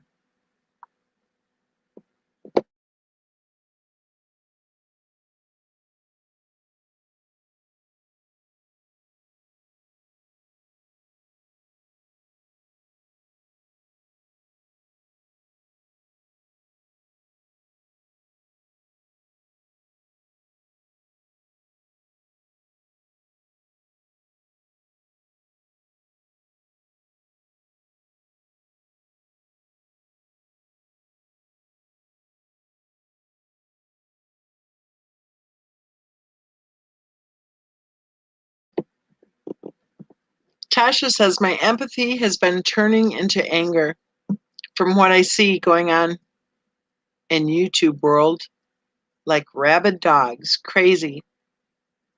Here's the thing with what's been going on. I think it's been going on for a long time in YouTube world. And I think it is. It's like a bunch of rabid dogs, right? Running out on the prairie, scavenging for any food instead of actually providing for themselves, right? Don't get angry. Don't engage. I mean, take it from me. Look at what they've pulled against me, right? If I can sit here and say, don't get angry, don't engage, just don't. They're making noise. That's it. It's that simple. They're making noise. I think that they're a bunch of weirdos with unlimited data on their free phones. I think their families pretty much know that they hang out in front of the computer screen constantly. And I think their families like that. So for that alone, I would feel sorry for them if they weren't so disgusting and gross and evil. But yeah, YouTube is a cesspool for sure. YouTube is a cesspool. That's why I like our safe little corner here where we can talk and be really open and honest with each other, and where we go ahead and block the creepies, the EBGB types. We block them unless, of course, they're one of the actual profiles that's connected in such a way that instead of being able to block them, we get a strange error message. But that really kind of tells us everything we need to know, right? Because I'm telling you, I think YouTube is absolutely complicit in the attacks that are going on. Absolutely complicit.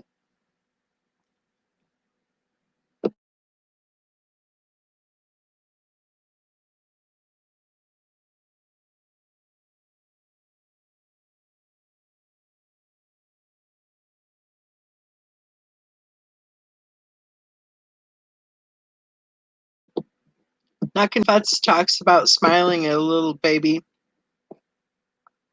Oh, a little girl, 3 to 4 years old, who was wearing a mask, and she could tell that the little girl smiled back at her.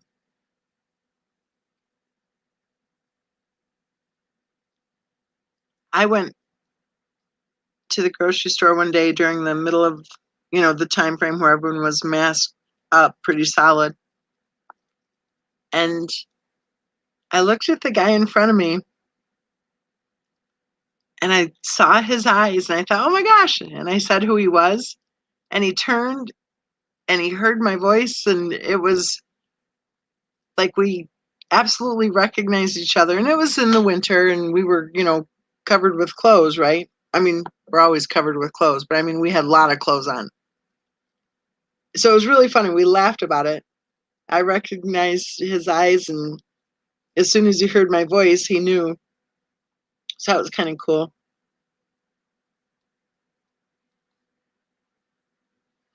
That was kind of cool.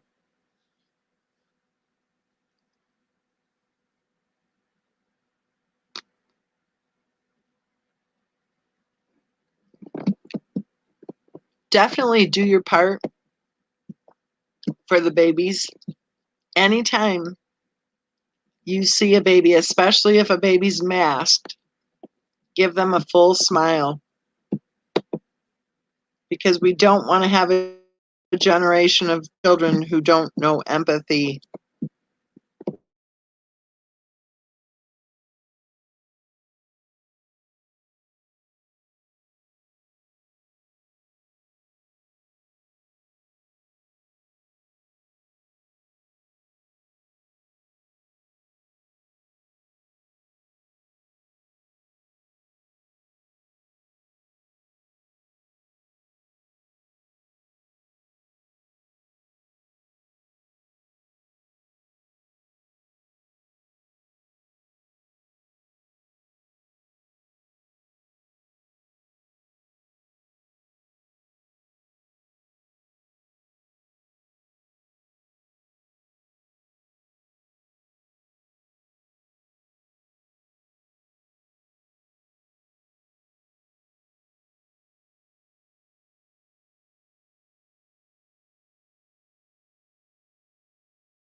Mrs. Fluffer says this winter is going to suck. Why is it going to suck? What did I miss?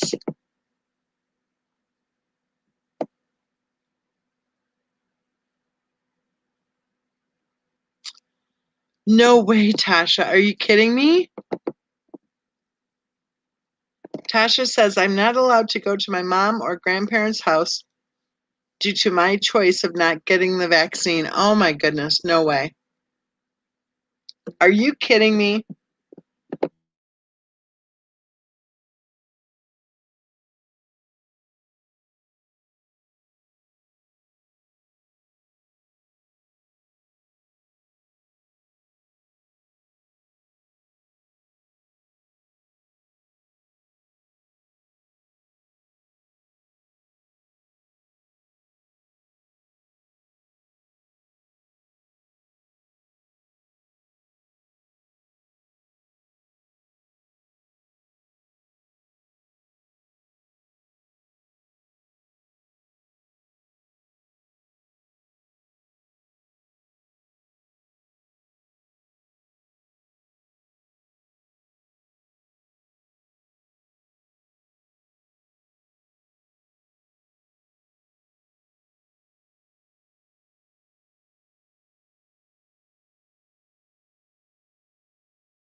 I was just fighting with my little foot heater, so I wasn't reading the comments. And I come back, and the first one I see is Mrs. Fluffer says, my sister is a feminist liberal. Oh, sorry.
I'm sitting here talking with it muted. Sorry, you guys. You missed some really good stuff.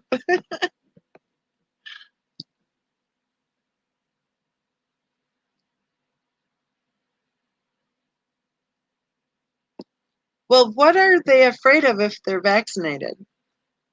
Is it because they're coming out saying, well, you can catch it again? You can catch it even if you're vaccinated?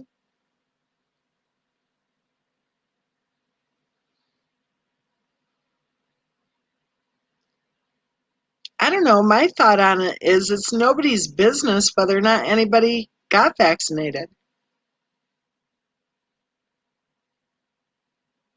It's nobody's business.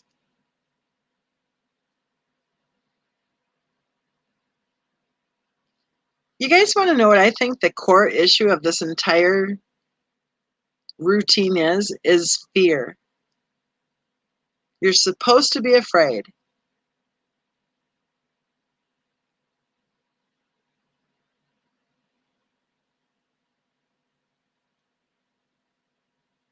And I think the people who are saying that they're not going to go get jabbed, I think what they're really saying, even without knowing it, is they don't live their lives in fear.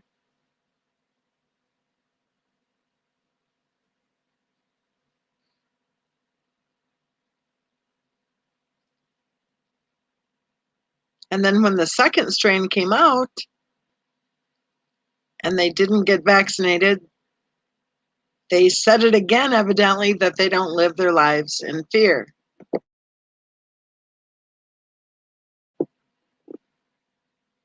I don't want to get all churchy on you guys or anything, but are you ready? Are you ready? Because if you are a Christian, if you do believe in God, if you do believe that you will be going to heaven, are you ready? Because let's keep in mind there is warfare going on against Christians. There is absolute warfare going on against Christians.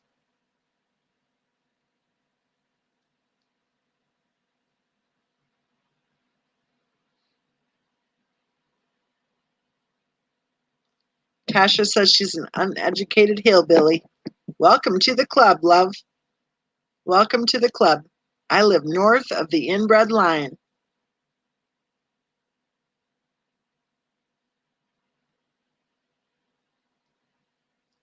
And I'll tell you, when you live north of the inbred line, pretty much you're dealing with honest people, hardworking people, decent people. They take care of their own. They raise their own kids, right? They build their own houses.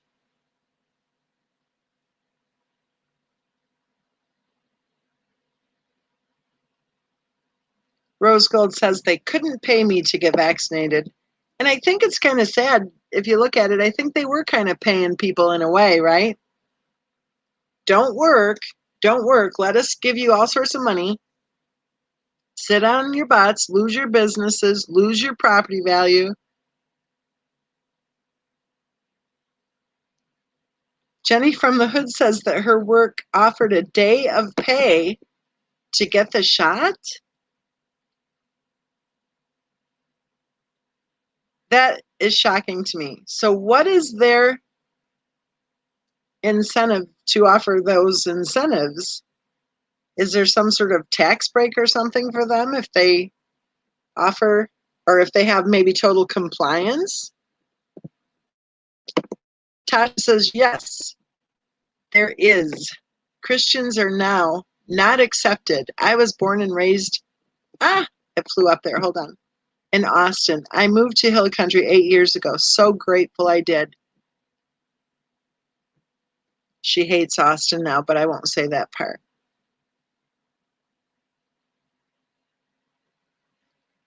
Didn't you guys think it was kind of weird right off the bat when Tom Hanks and his wife both made a video saying that they both had it? Like, when does that happen? I don't know.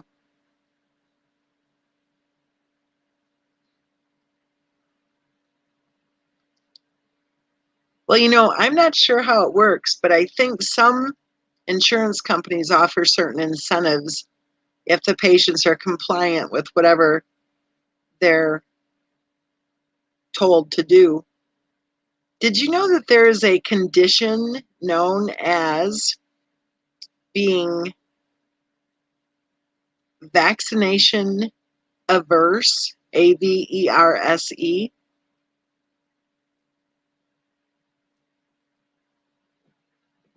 Nakenfut says, yes, Christians are being called crazy. Of course they are. You're just fine if you decide you want to be a different sex. You're just fine if you decide you're a Martian. We're supposed to accept whatever your new identity may be, right? And we're supposed to accept it and embrace it. But boy, if you're a Christian, watch out, because you're just a nutcase.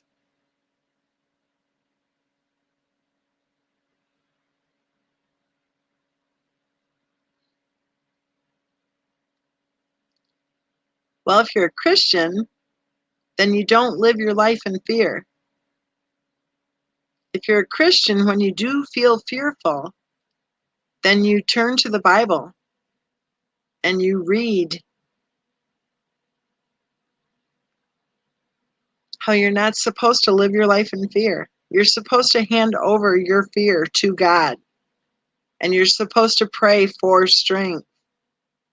You're supposed to pray for help to overcome your fear. You're supposed to put your faith and your trust in God. So maybe it is true, I guess, that there are a lot of Christians who are going, well, I don't know. I'm going to think about this before I line up. Years ago, I was attending a school that was very, very liberal. I did half of my undergrad at a very liberal school and the other half of my undergrad at a very conservative school. My pre-law advisor, who was a lawyer, said that he thought that would be great because I was offered scholarships at both schools. And I was going, I don't know which one. And he said, why not both? And he said that he thought it would be great for me to have, as my undergrad, half and half, from the most liberal to the most conservative. He said that he thought that that would actually help when I applied to law school, because then they would view me, and get this, he actually said this to me. I can't believe he said this to me. And he probably maybe thought of it afterwards, or maybe he didn't, because he said these words. He said, that way they won't think of you as just a bored housewife who wants to go to law school. I thought that was cute. I thought, wow, those words actually just came out of your mouth. So I attended this very liberal school, and it was a really neat experience, except it was kind of a scary experience because I realized that our young people are being lied to. Okay, lied to, flat out lied to. I also realized that certain demographics were able to have longer time frames for their exams. I never figured out why exactly that was fair. But I did figure out how to get longer time frames for my exams because I decided at one point that if they were going to keep writing in their blue books, then I was going to keep writing in my blue book too, even though I don't belong to the demographics who were writing for longer periods of time in their blue books after everyone else was told to turn in their blue books by the exam proctors.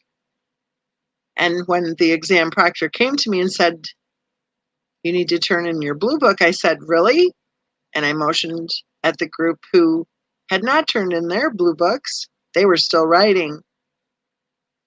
And I said, if they get extra time, I'm thinking that I should get extra time. And the proctor kind of grinned at me. I think she admired my spunk. And I got to keep writing. And I did get a 4.0 anytime I exercised my right to have equal time with my blue book. Well, when I was attending that super duper liberal school, I was driving into school one morning, or no, it was in the evening actually. Why was I driving back? It must have been for an evening class. And there was a traffic jam. And I looked and there was a long line of people across the road. And there was just this huge crowd of people. And it was raining and cold and windy. And I thought, what's going on? Like, I wouldn't stand outside like that in this weather for any sporting event or whatever. It's like, what's going on, right? When I got closer to the crowd of people and the long lines of people across the road blocking traffic, it was, I don't know, it was weird.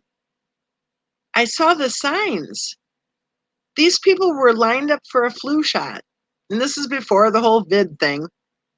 They were lined up for the flu shot.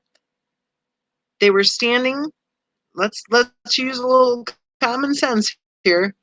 They were standing for a very long time in the cold, with this drizzly rain, terrible, terrible cold weather, and the wind was just really brisk, okay, to get a flu shot. And I laughed. I just thought, how's that go? You can't fix stupid?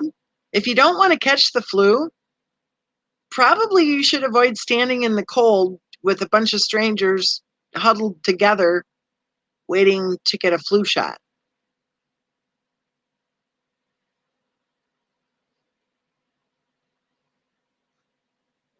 And I know, cold weather doesn't cause the flu, but if you're going to stand there and shiver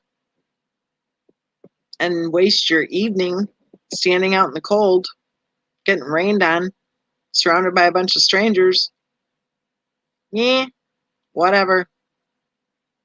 You might get sick.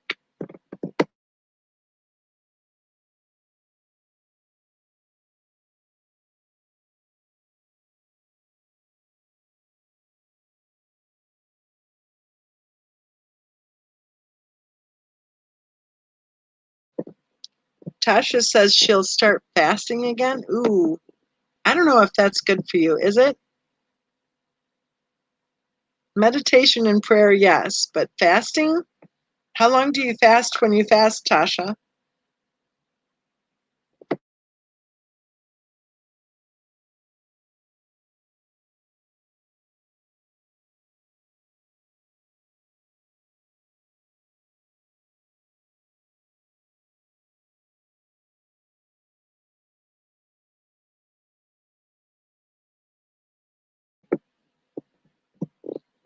One day?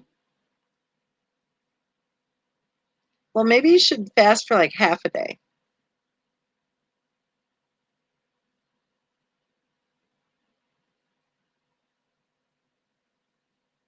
Jenny from the Hood says for a day or two it isn't harmful. It's a good way to kick off a diet. Susie, hey Susie, I didn't see you come in. Susie says 3 days. It gives the body a clear out. Am I reading that right? A clear out? Oh, clearing out your body. Okay.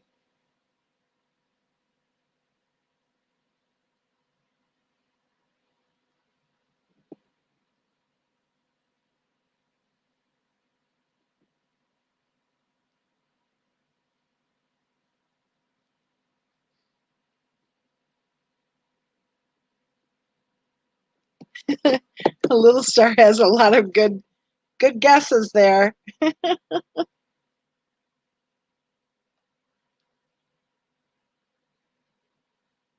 Well, I won't say which demographic, but I will say this. This particular demographic evidently didn't feel like they should be attending class all the time. Even though attendance was mandatory, I noticed that for some reason they didn't get the memo about the mandatory attendance. Mrs. Fluffer says, let's do lemon. Where did it go? Ah, it disappeared. Hold on. Here it is. Mrs. Fluffer says, let's do a lemon water cleanse, at least 1 gallon a day. Really?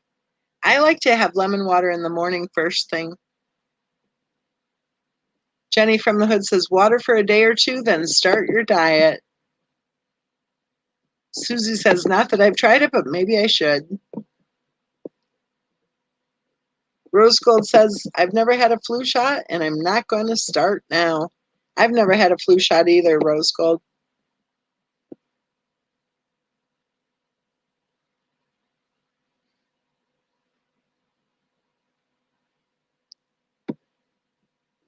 So I've never heard of the lemon water fast thing, but that makes sense, I think, because it's all about proper balance, right? The whatever acidic levels and whatnot. That makes sense. Ooh, Tasha's got some interesting news here. If you add 3 tablespoons of olive oil, it will help flush the gallbladder and liver and kidneys. Susie, you're in good company. Susie says, I've never had the flu shot or my COVID one. So what are you adding the 3 tablespoons of olive oil to? Not lemon water. Are you talking putting 3 tablespoons of olive oil in lemon water?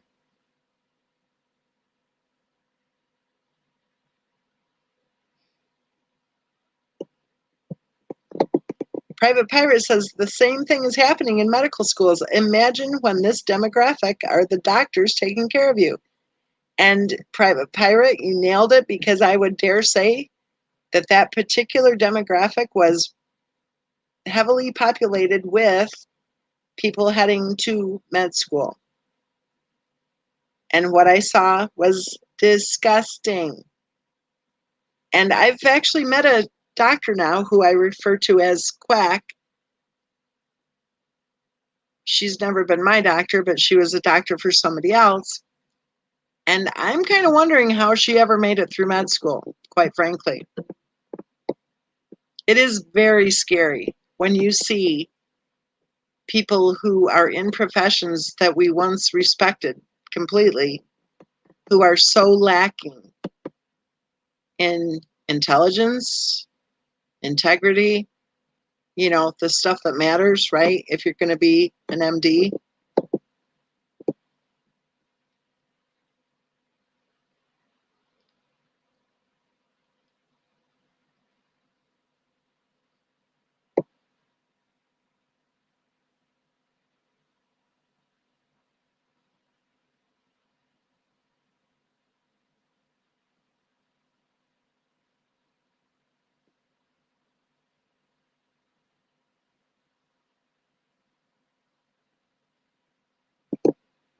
Nuck and Futz says that while she was pregnant with her second child, that they made it sound like she had to get the flu shot. She was never so sick in her life after she got that. Never done it since. I have a friend who works at the hospital. I used to dispatch with her. And every year she gets sick from the flu shot, but it's mandatory. So she keeps getting it and she keeps getting sick. Private Pirate says, this demographic cries racism if criticized. This is our future if a solution is not found. Susie says she has not made up her mind yet, but I think she sort of has. She just doesn't know it yet.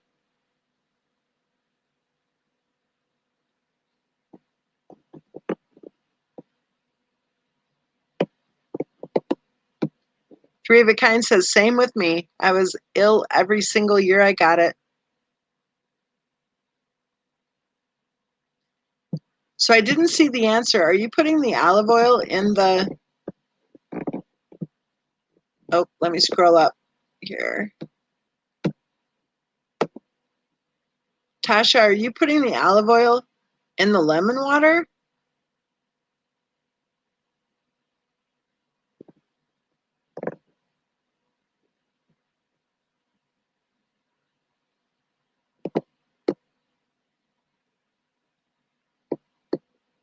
Little Star says she was bullied into it, the only one that she's ever gotten. Mrs. Fluffer says, Susie, look on YouTube and watch the reactions. Okay, here we go. Tasha's got it here. I squeeze the entire lemon in olive oil and chug, then gallon of lemon water. So like a regular glass, a big glass of water, I do a half lemon squeezed into a full glass of water in the morning.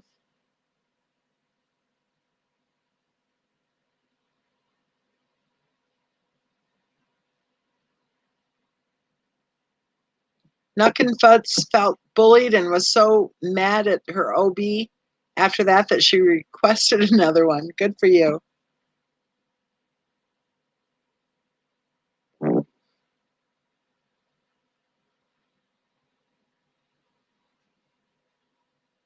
Do you guys remember back in the day? Maybe you don't, because I'm older than you guys. Back in the day, we were actually bullied about nursing our children, nursing our babies, because they thought bottle feeding was better. I don't know if bullied. Yeah, we were bullied. And my children's pediatrician was the chief of staff of pediatrics of the best hospital in town.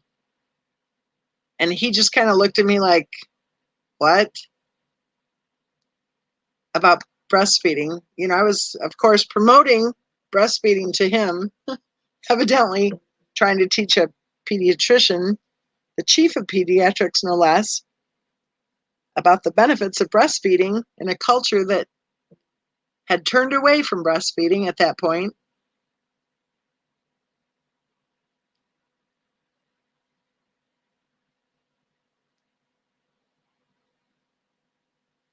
He's the same pediatrician, of course, who told me that my firstborn would be getting the measles, mumps, rubella, whatever it's called, at 12 months.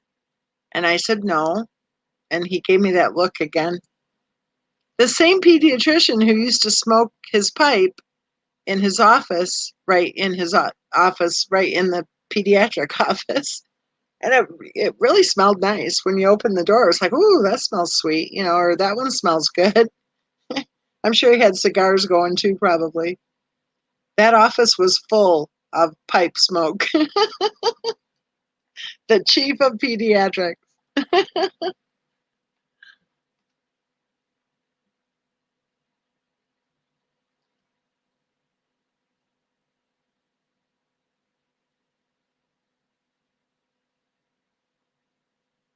Yes, it's in style again, but we had to pretty much push it back into style, let me tell you.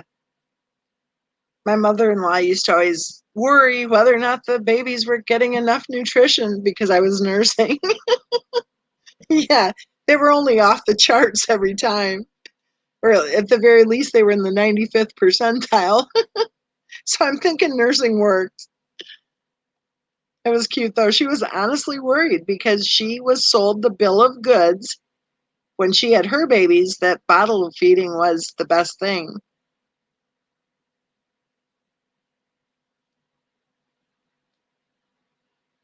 And then I think by baby number 3, I think she was pretty much sold on the breastfeeding thing.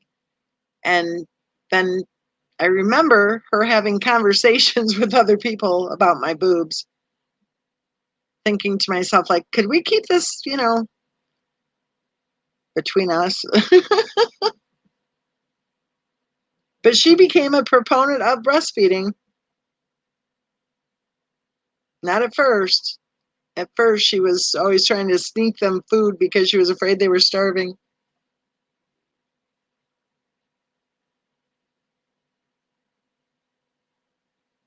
Yes, little star, it's totally flipped now.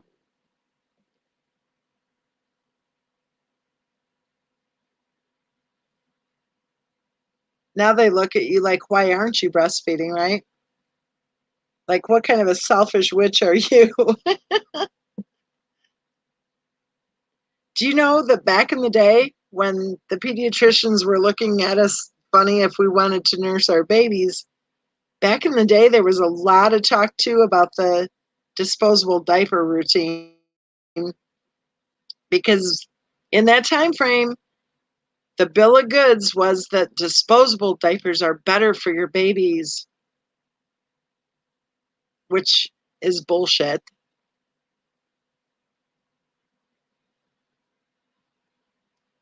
Stacy says, got here late, and as I'm listening, I literally love you even more now. Why? Because we like nursing mothers, or because we had the balls to stand up to our pediatricians who smoked pipes in the office. Oh, Mrs. Fluffer, here we go. My boobs got so big and hard. I was so grossed out. My mom didn't tell me nothing, ever. Your mom may not have known, though. She was probably in the bottle feeding stages.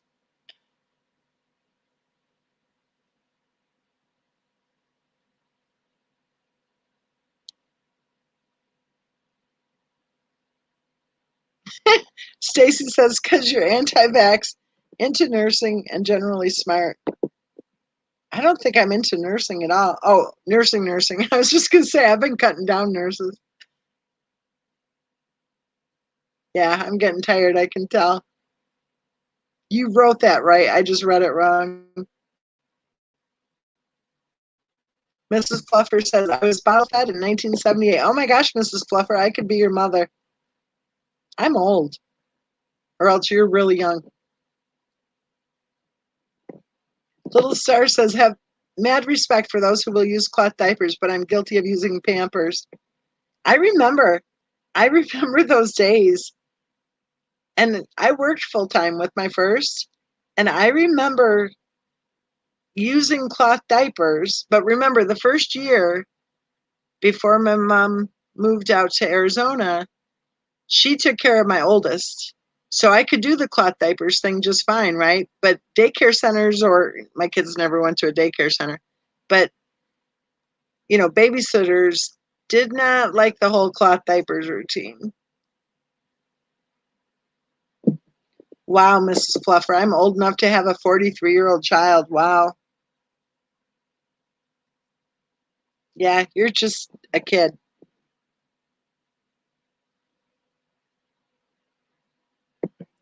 Stacy says, yes, I meant breastfeeding, but as for nursing, you can always pretend you're a nurse, like a certain someone. Yeah, we've been told by the scumbag attackers that it doesn't matter if you're really a nurse or not, if you think you are. uh, Mrs. Fluffer says, I like talking to older people, definitely not younger.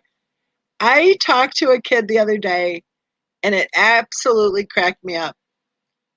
He wasn't in a position where I would be tipping him or anything, so I don't think that had any basis, that had any part of it.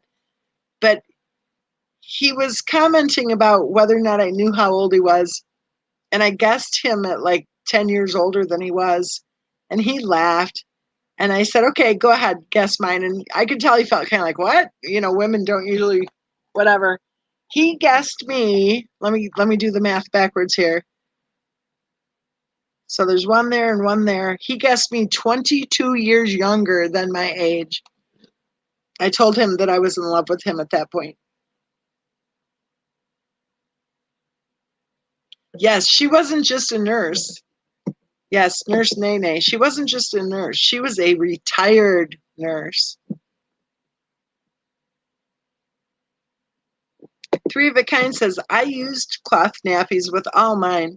They're not as much hard work as you think, and I saved a fortune.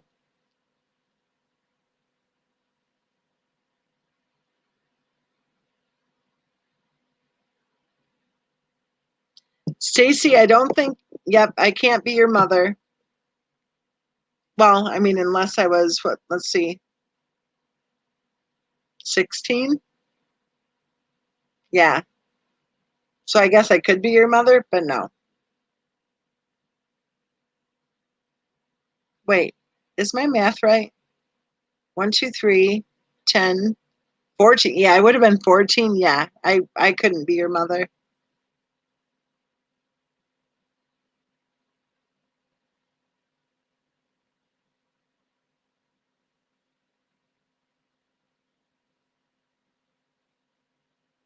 Jenny from the Hood throws this random detail out there for us to enjoy. She says, my favorite movie is Forrest Gump. Yes, Private Pirate, a retired nurse who did more than 90 or 95% of the mothers out there, of the other women out there, I think is what it was. A retired nurse who did more than 95% of the other women out there. Lady D says, I used both cloth and disposable. I used cloth, then I used disposable. Then, let me think.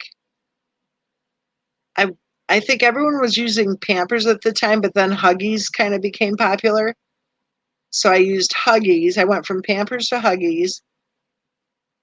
Then with my second, I did both the cloth and the Huggies.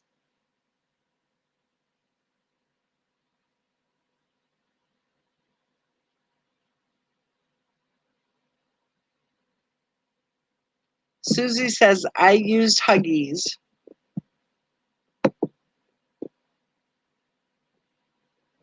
Stacy says, no, OMG. She did not say that. Is that an SW quote? Gross. Yes, that is an SW quote. Oh my goodness. Nuck and Futz says Pampers gave her granddaughter chemical burns. Wow.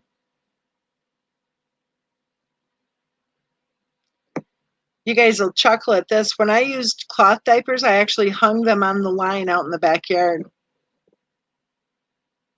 Yes, Loves were cheaper. And if you bought your diapers at Toys R Us, that was like the cheapest price in town.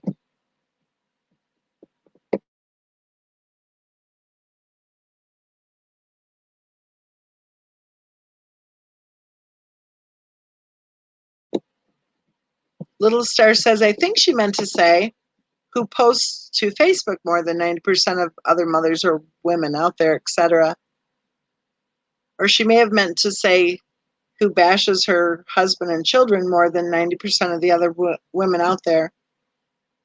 Or maybe she meant to say, who spends more money than 90% of the other women out there.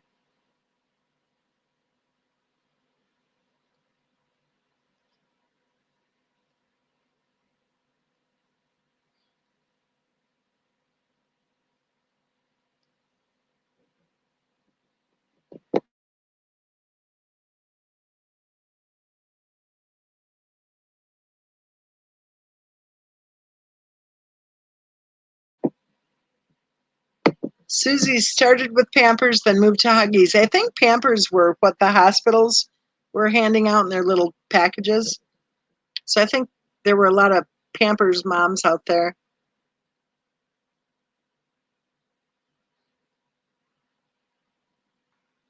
Oh, I didn't think about that, Lady D.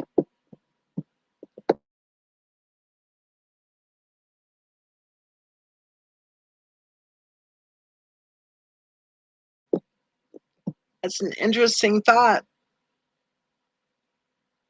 Or maybe they want everyone in the little pink flowery diapers so that they can say, look at how you're harming your child.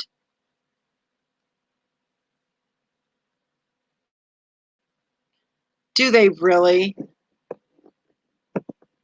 Old Navy has a gender neutral category? Wow.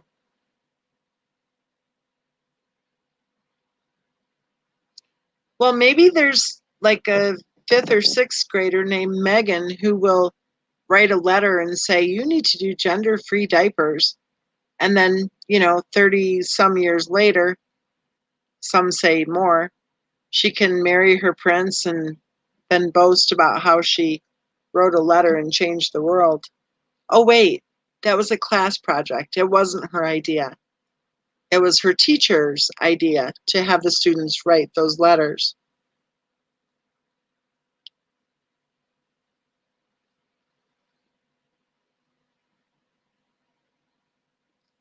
Yep, Harry's first wife.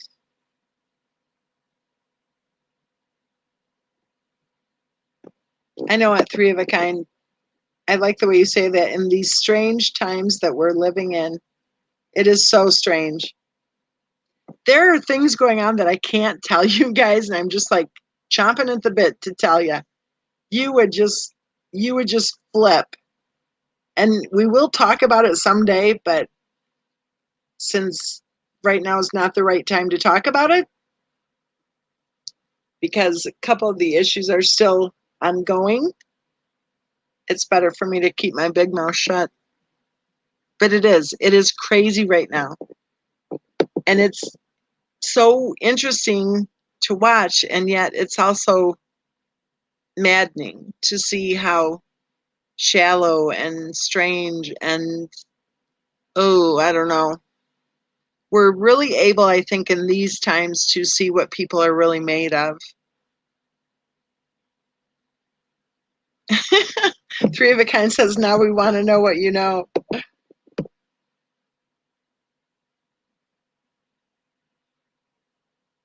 I don't understand the whole gender thing. I don't understand it. When I was studying for my degree in psychology, the clinical track, it was actually in the DSM, I think. Do you guys know who Ben Shapiro is?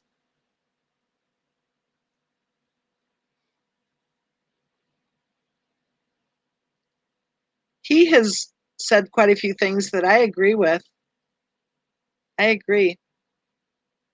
If you don't know who he is, look him up and listen to his opinions about the whole gender thing.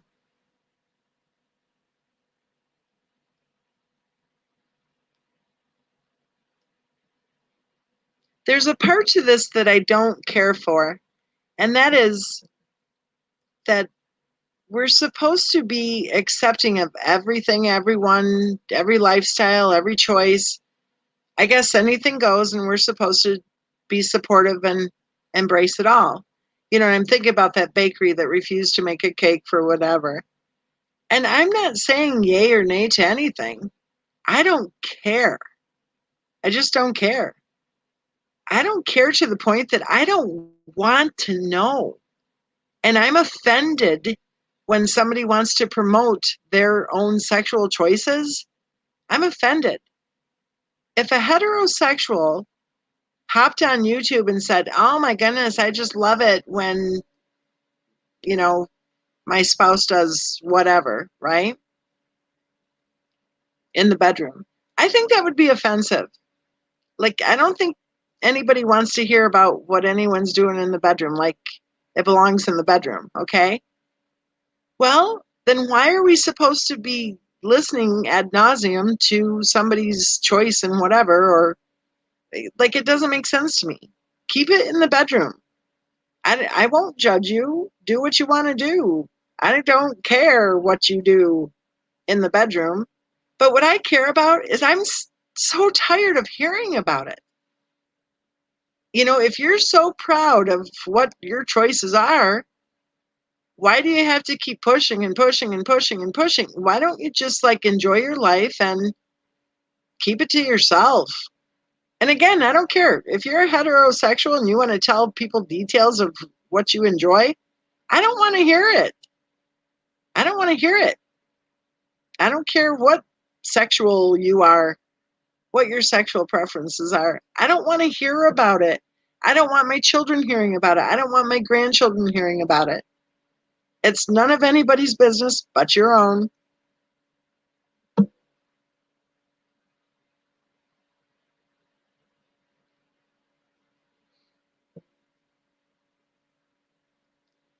That's a good, yeah, that's a good point, Lady D. Yeah, let's have a heterosexual pride day.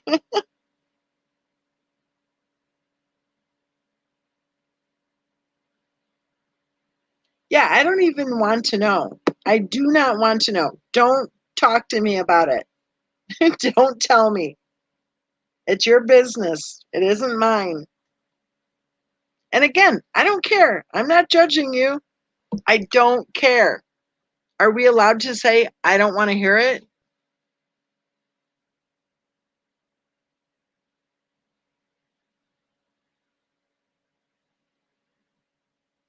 And if people are so happy with their choices, why are they constantly talking about it? Just go live your life and enjoy your choices.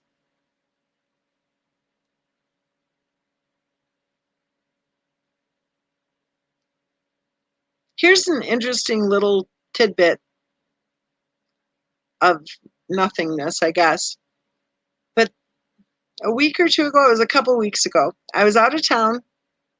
I left early that morning from home, early when it was dark, and it was chilly a little bit, not chilly, but cool.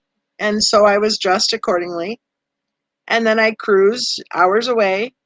And by the time I got there, it was already too warm. Okay. And it got to be too hot and just really muggy and very hot, very humid. It was really very hot.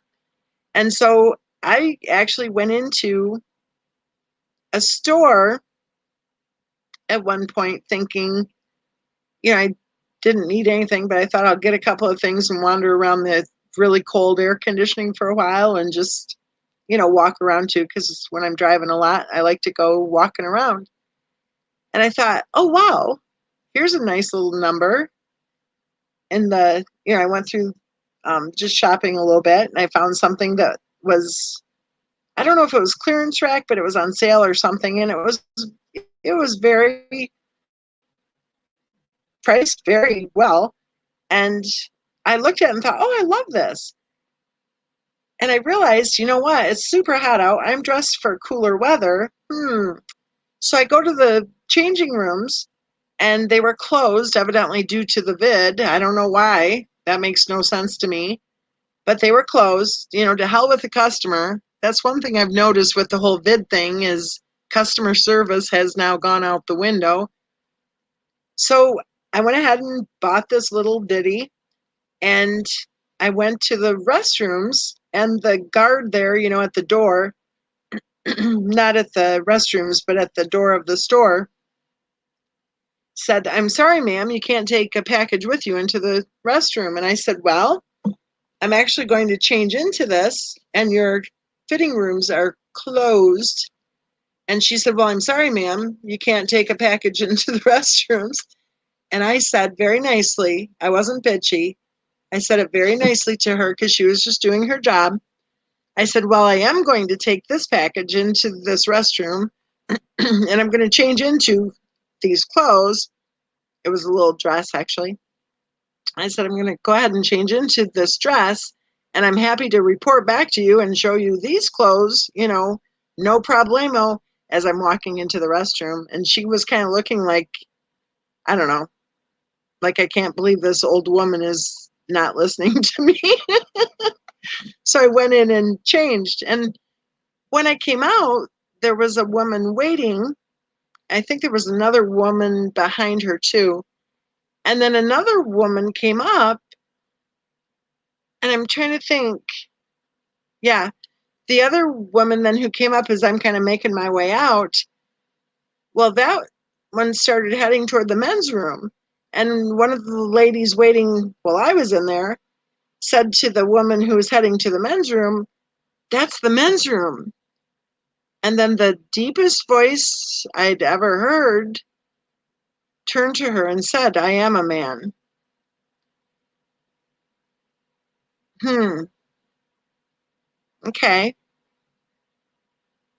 Wow.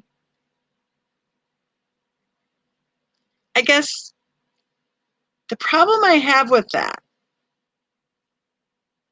and I know I'm old, and this is old lady Ida speaking here, but the problem I have with that is that man could have headed into the women's restroom, and in the women's restroom could have been one of my children or one of my grandchildren. So what part of that is okay? Because I don't think that men should be allowed in a women's restroom. I don't think men should be allowed in any restroom where my children or grandchildren may be. Does that make sense?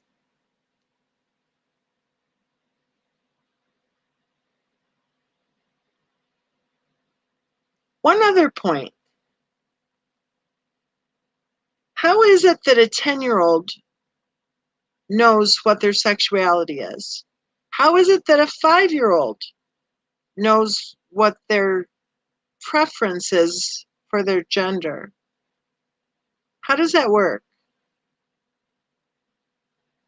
For any of us who are moms, do we honestly believe that there's a 5-year-old out there who is voicing a preference of their gender different than the gender they were born with?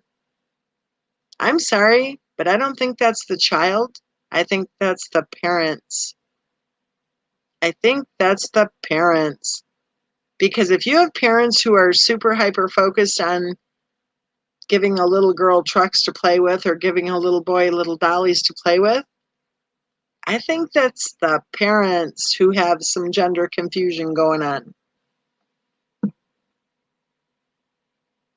And at the same time, we have parents getting arrested because their kids went to the park by themselves. You know, they're called all sorts of terrible names because they've raised their children to be independent and thinking for themselves and responsible for themselves. You know, they're the bad guys, while the parents who are saying, oh, look at that, little Susie wants to be Sam, and we're going to go ahead and pretend along. It just doesn't make sense to me. If a child is 18 years old, 19 years old, 20 years old, and they have whatever interest in whatever, again, not judging at all. There's no judgment here. But we don't want to hear about it. But when you have parents promoting this confusion, ooh, I'm sorry. I'm thinking that that's not exactly how it goes. I don't think it's the kids who are confused. I think it's the parents who are actually promoting the idea of having confused children.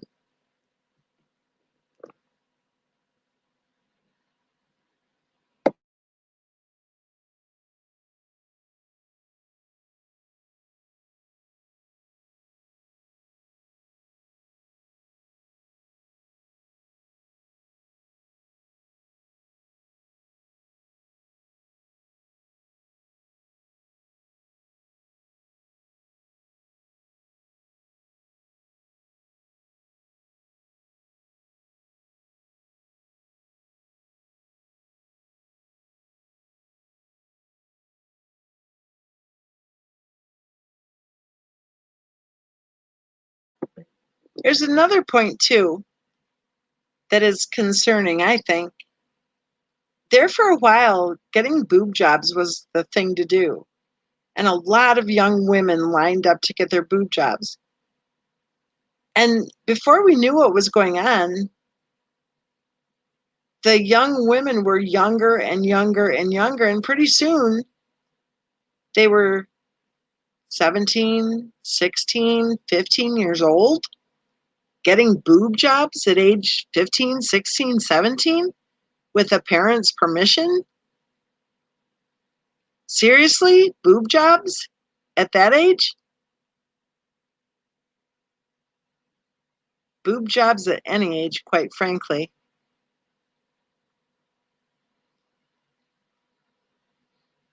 Do you know that when I got my ears pierced, my mother made me wait until my 13th birthday? And instead of going to any type of back then we called them beauty shops or beauty salons, to get my ears pierced. She wanted me to get my ears pierced by my pediatrician. She felt that would be safer. And doctors used to pierce ears, which is kind of weird when you think about it, right? I was 13 years old getting my ears pierced, and I looked forward to it for a couple of years by that time.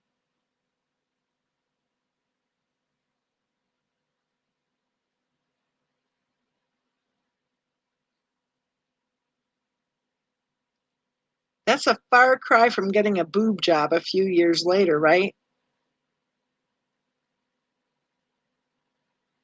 Yeah, the doctors were doing the ear piercing. It was cool. It was wonderful.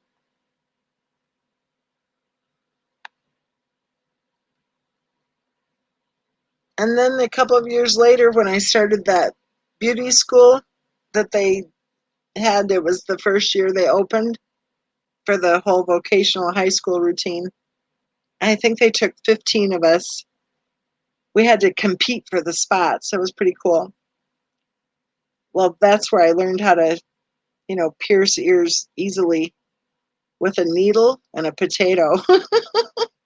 Have any of you ever seen anybody get their ears pierced with a needle and a potato?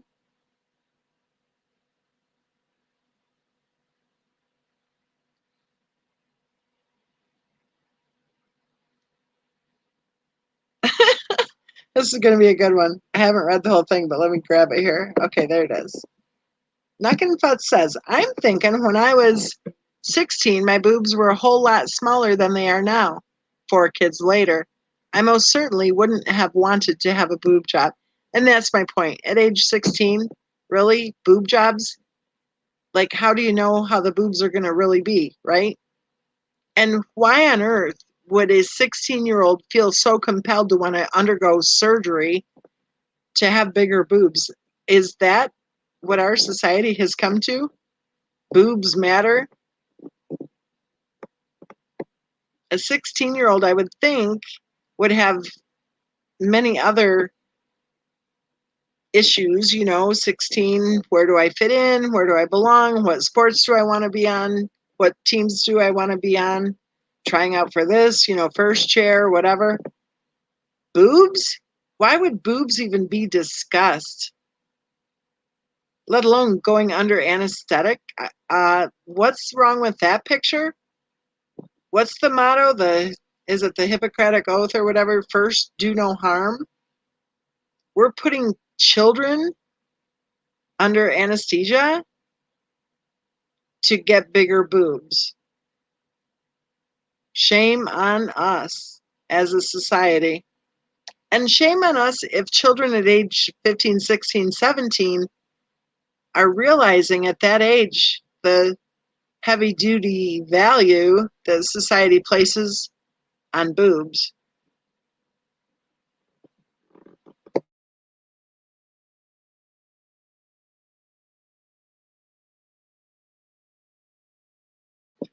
Ray says, my toddler just pointed to profile picture and said, Mama? I think your toddler has been hearing my voice now for a couple of years, Ray. Your toddler's probably confused. Either that or you listen to Alice's channel and your toddler's saying, is that Mama? Not that she and I sound anything alike, but that's funny. I love your posts, Ray. You always have a good one.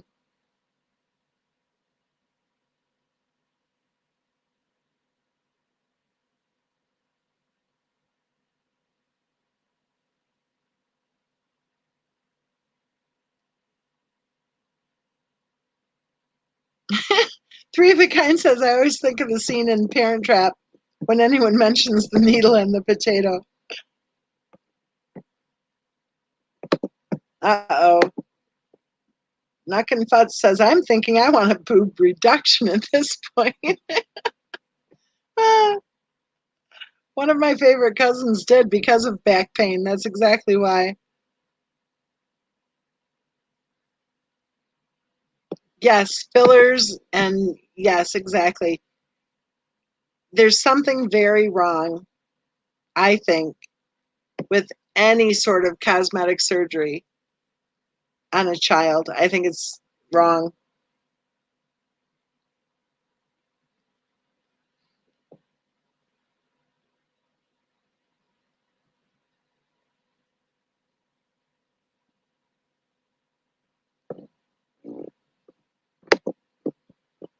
Little Star says, Lady D, I know. That is beyond me. I grew up in a generation where small, firm butts were the goal. Now getting a fat one is desired. Ew, no. This generation is crazy. Ray says, I need to go parent before I'm forgotten. Aw, love to you too, Ray.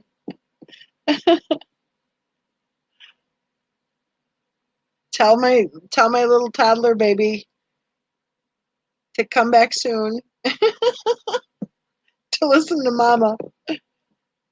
I swear, really, your toddler's telling on you. You must be listening to Alice.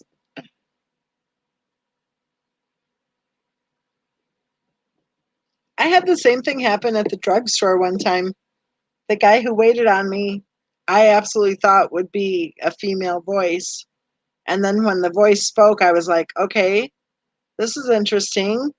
And again, I'm not judging. Do what you want to do, whatever you want to do. But it's kind of like back to my comment about how nurses should be covering up their tattoos and their piercings. It's the same thing. Like, don't make it an issue that I even have to consider, please. I mean, I think fair is fair. If we're going to be discussing whether or not someone prefers one gender over another or views themselves as whatever, then you know what? I want equal time.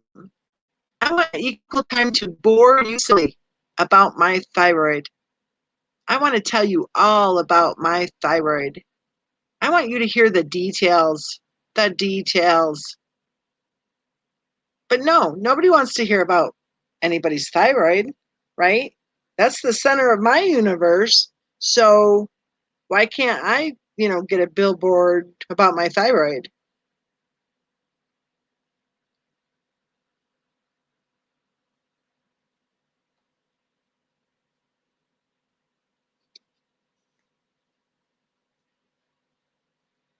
That surprises me, Mrs. Fluffer. 1970. Oh, 1998. Okay, wait a minute. You were born in 78. Duh. Okay. Yeah, 98 doesn't surprise me. Yes, thyroid pride. There you go, Private Pirate. I mean, let's talk about issues that we're all concerned with. Okay. Why is it that, well, let's talk about our faith. Can we talk about our faith? Can we talk about our beliefs, our religious beliefs? No. Well, I do. But you know what I'm saying? Society kind of goes like, oh, don't talk about religion or politics. That's rude. Rude? I think we better start talking more about our religion. Big time.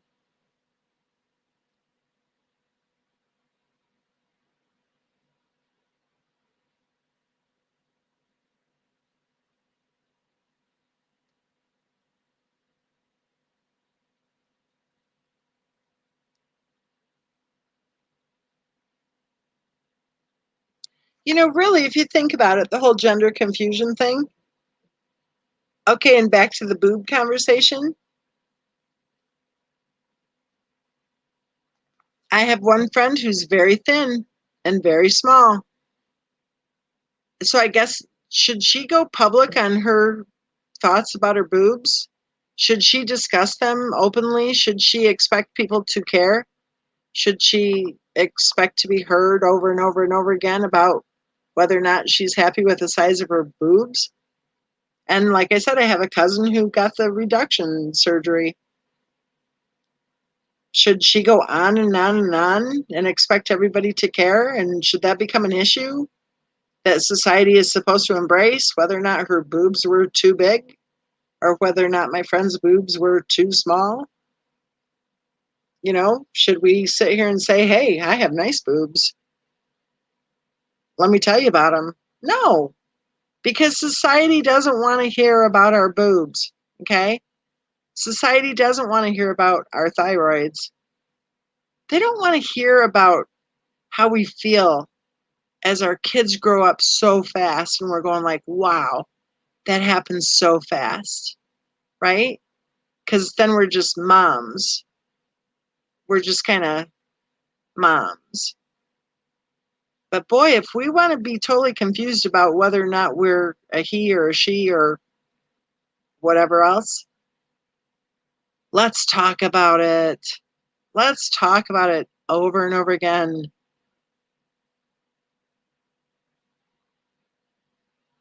You know, you guys don't want to hear about whether or not, I won't even say that because that's just too over the top, which shows exactly what I'm trying to say. Keep it in the bedroom, please. And whatever you're seeing when you look in the mirror and whatever you're feeling, really, like, I don't want to talk about it. I don't want to hear about it. I don't want to know about it. And I think the next time I do hear about it, I think I will start talking about my thyroid because I think thyroids deserve equal time.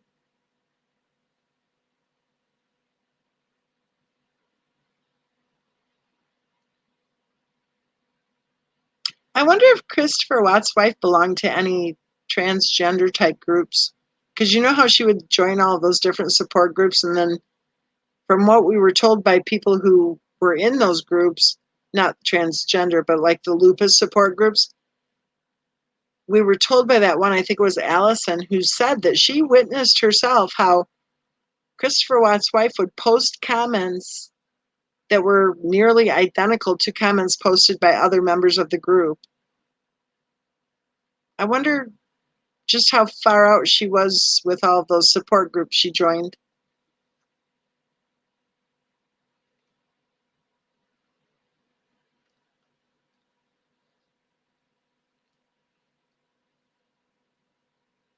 Exactly, Private Pirate. That was yawn number one, you guys. Private Pirate says, I agree. And today it's, oh, jeez, I love you, Private Pirate. I'm looking at your comment going, I have no idea how to say that. But it is the MSM treatment of Christians is despicable. We're mocked, we're ridiculed, we're insulted, we're treated as if we're, what was it? I think Tasha said the hillbillies. You know, we're the degenerates, we're the idiots, we're the whatever. We're everything bad because we're Christians. And that's okay for the mainstream media, for society to look down on and to ridicule, right?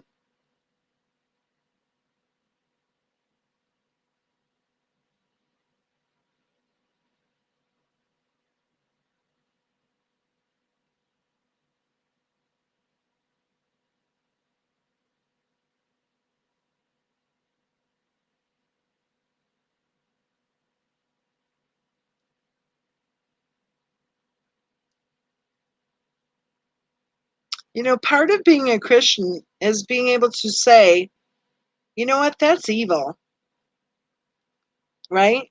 Part of being a Christian is being able to call out the dangers and the evil of the world. That's just part of, you know, we're not called as Christians to just be little pansies who say, you know, kumbaya, right? We're called by Christians to say, wait a minute, there's a right and there's a wrong, there's good and there's evil. And we're called to stand up against evil. And yet we have evil just lurking and growing and slamming, right? And we're supposed to be silent while we're being slammed. And I don't think that's a good plan. I really don't. I think each and every one of us who is a Christian, in my opinion, should be wearing a cross necklace and should be ready to talk about their faith.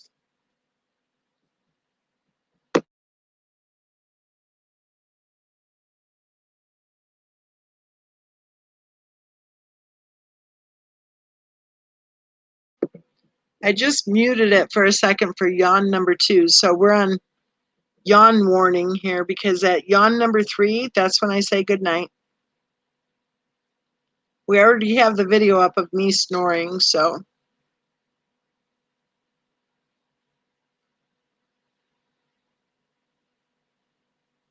I will, little star. That sounds interesting.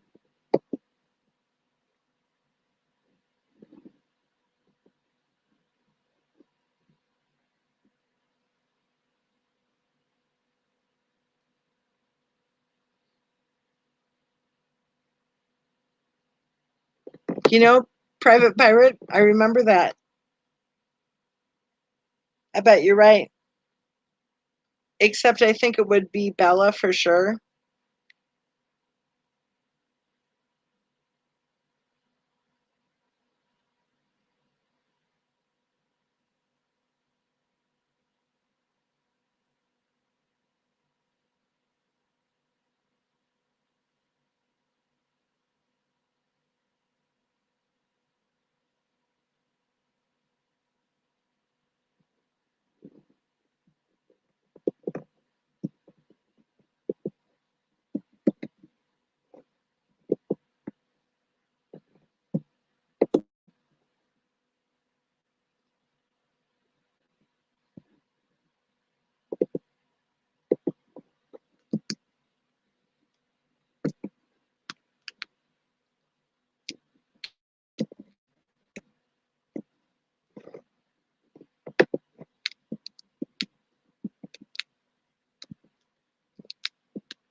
Okay, I found it.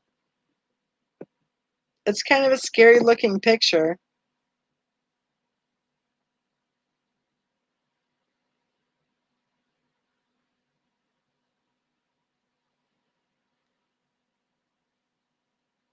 Oh my goodness, he has 524,000 subscribers. Whoa.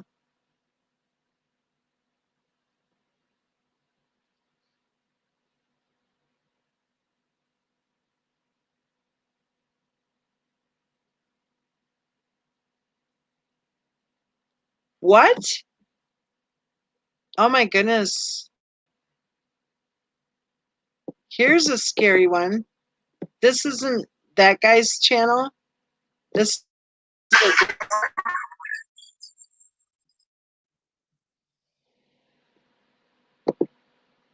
the title of this is frightening. Oh, it's a fact check. So let's see. Oh, they're saying it's fake news. Okay. Never mind. The title looked really scary, but that whole fact check thing, you know, anytime anyone comes up with anything that might be whatever interesting, then they have to do their fact check so that they can tell you, don't worry, that's not true.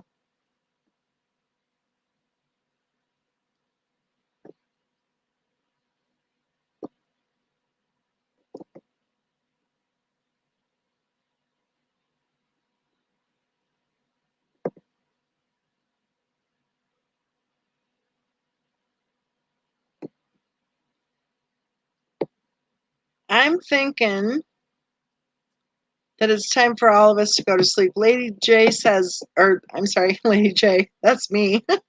Lady D says, I'm falling asleep myself. Have a good night, everyone. Let's go ahead and take her cue and say good night. We'll get together again soon. And I'm really glad that you guys engaged in this conversation. It was really interesting for me to learn how many of us haven't, you know, gotten poked. I think that's very interesting, and how we feel about the mask wearing and everything. Susie says, good night, Grandma. Yeah, let's say good night. Good night, John Boy. And we'll all get a good night's sleep and be productive and healthy tomorrow. And we'll talk soon, sooner than I know. This last couple of the few weeks, few months even, have been really hectic, and I have been missing in action. Let me tell you, I'm so sorry. I think of you every day. I want you to know that, because every day I say, I think I'll do a live chat today. And then before I know it, I'm exhausted or the day's done and I'm just like, oh, I'm too tired. Too much going on. Yes, good night, everybody.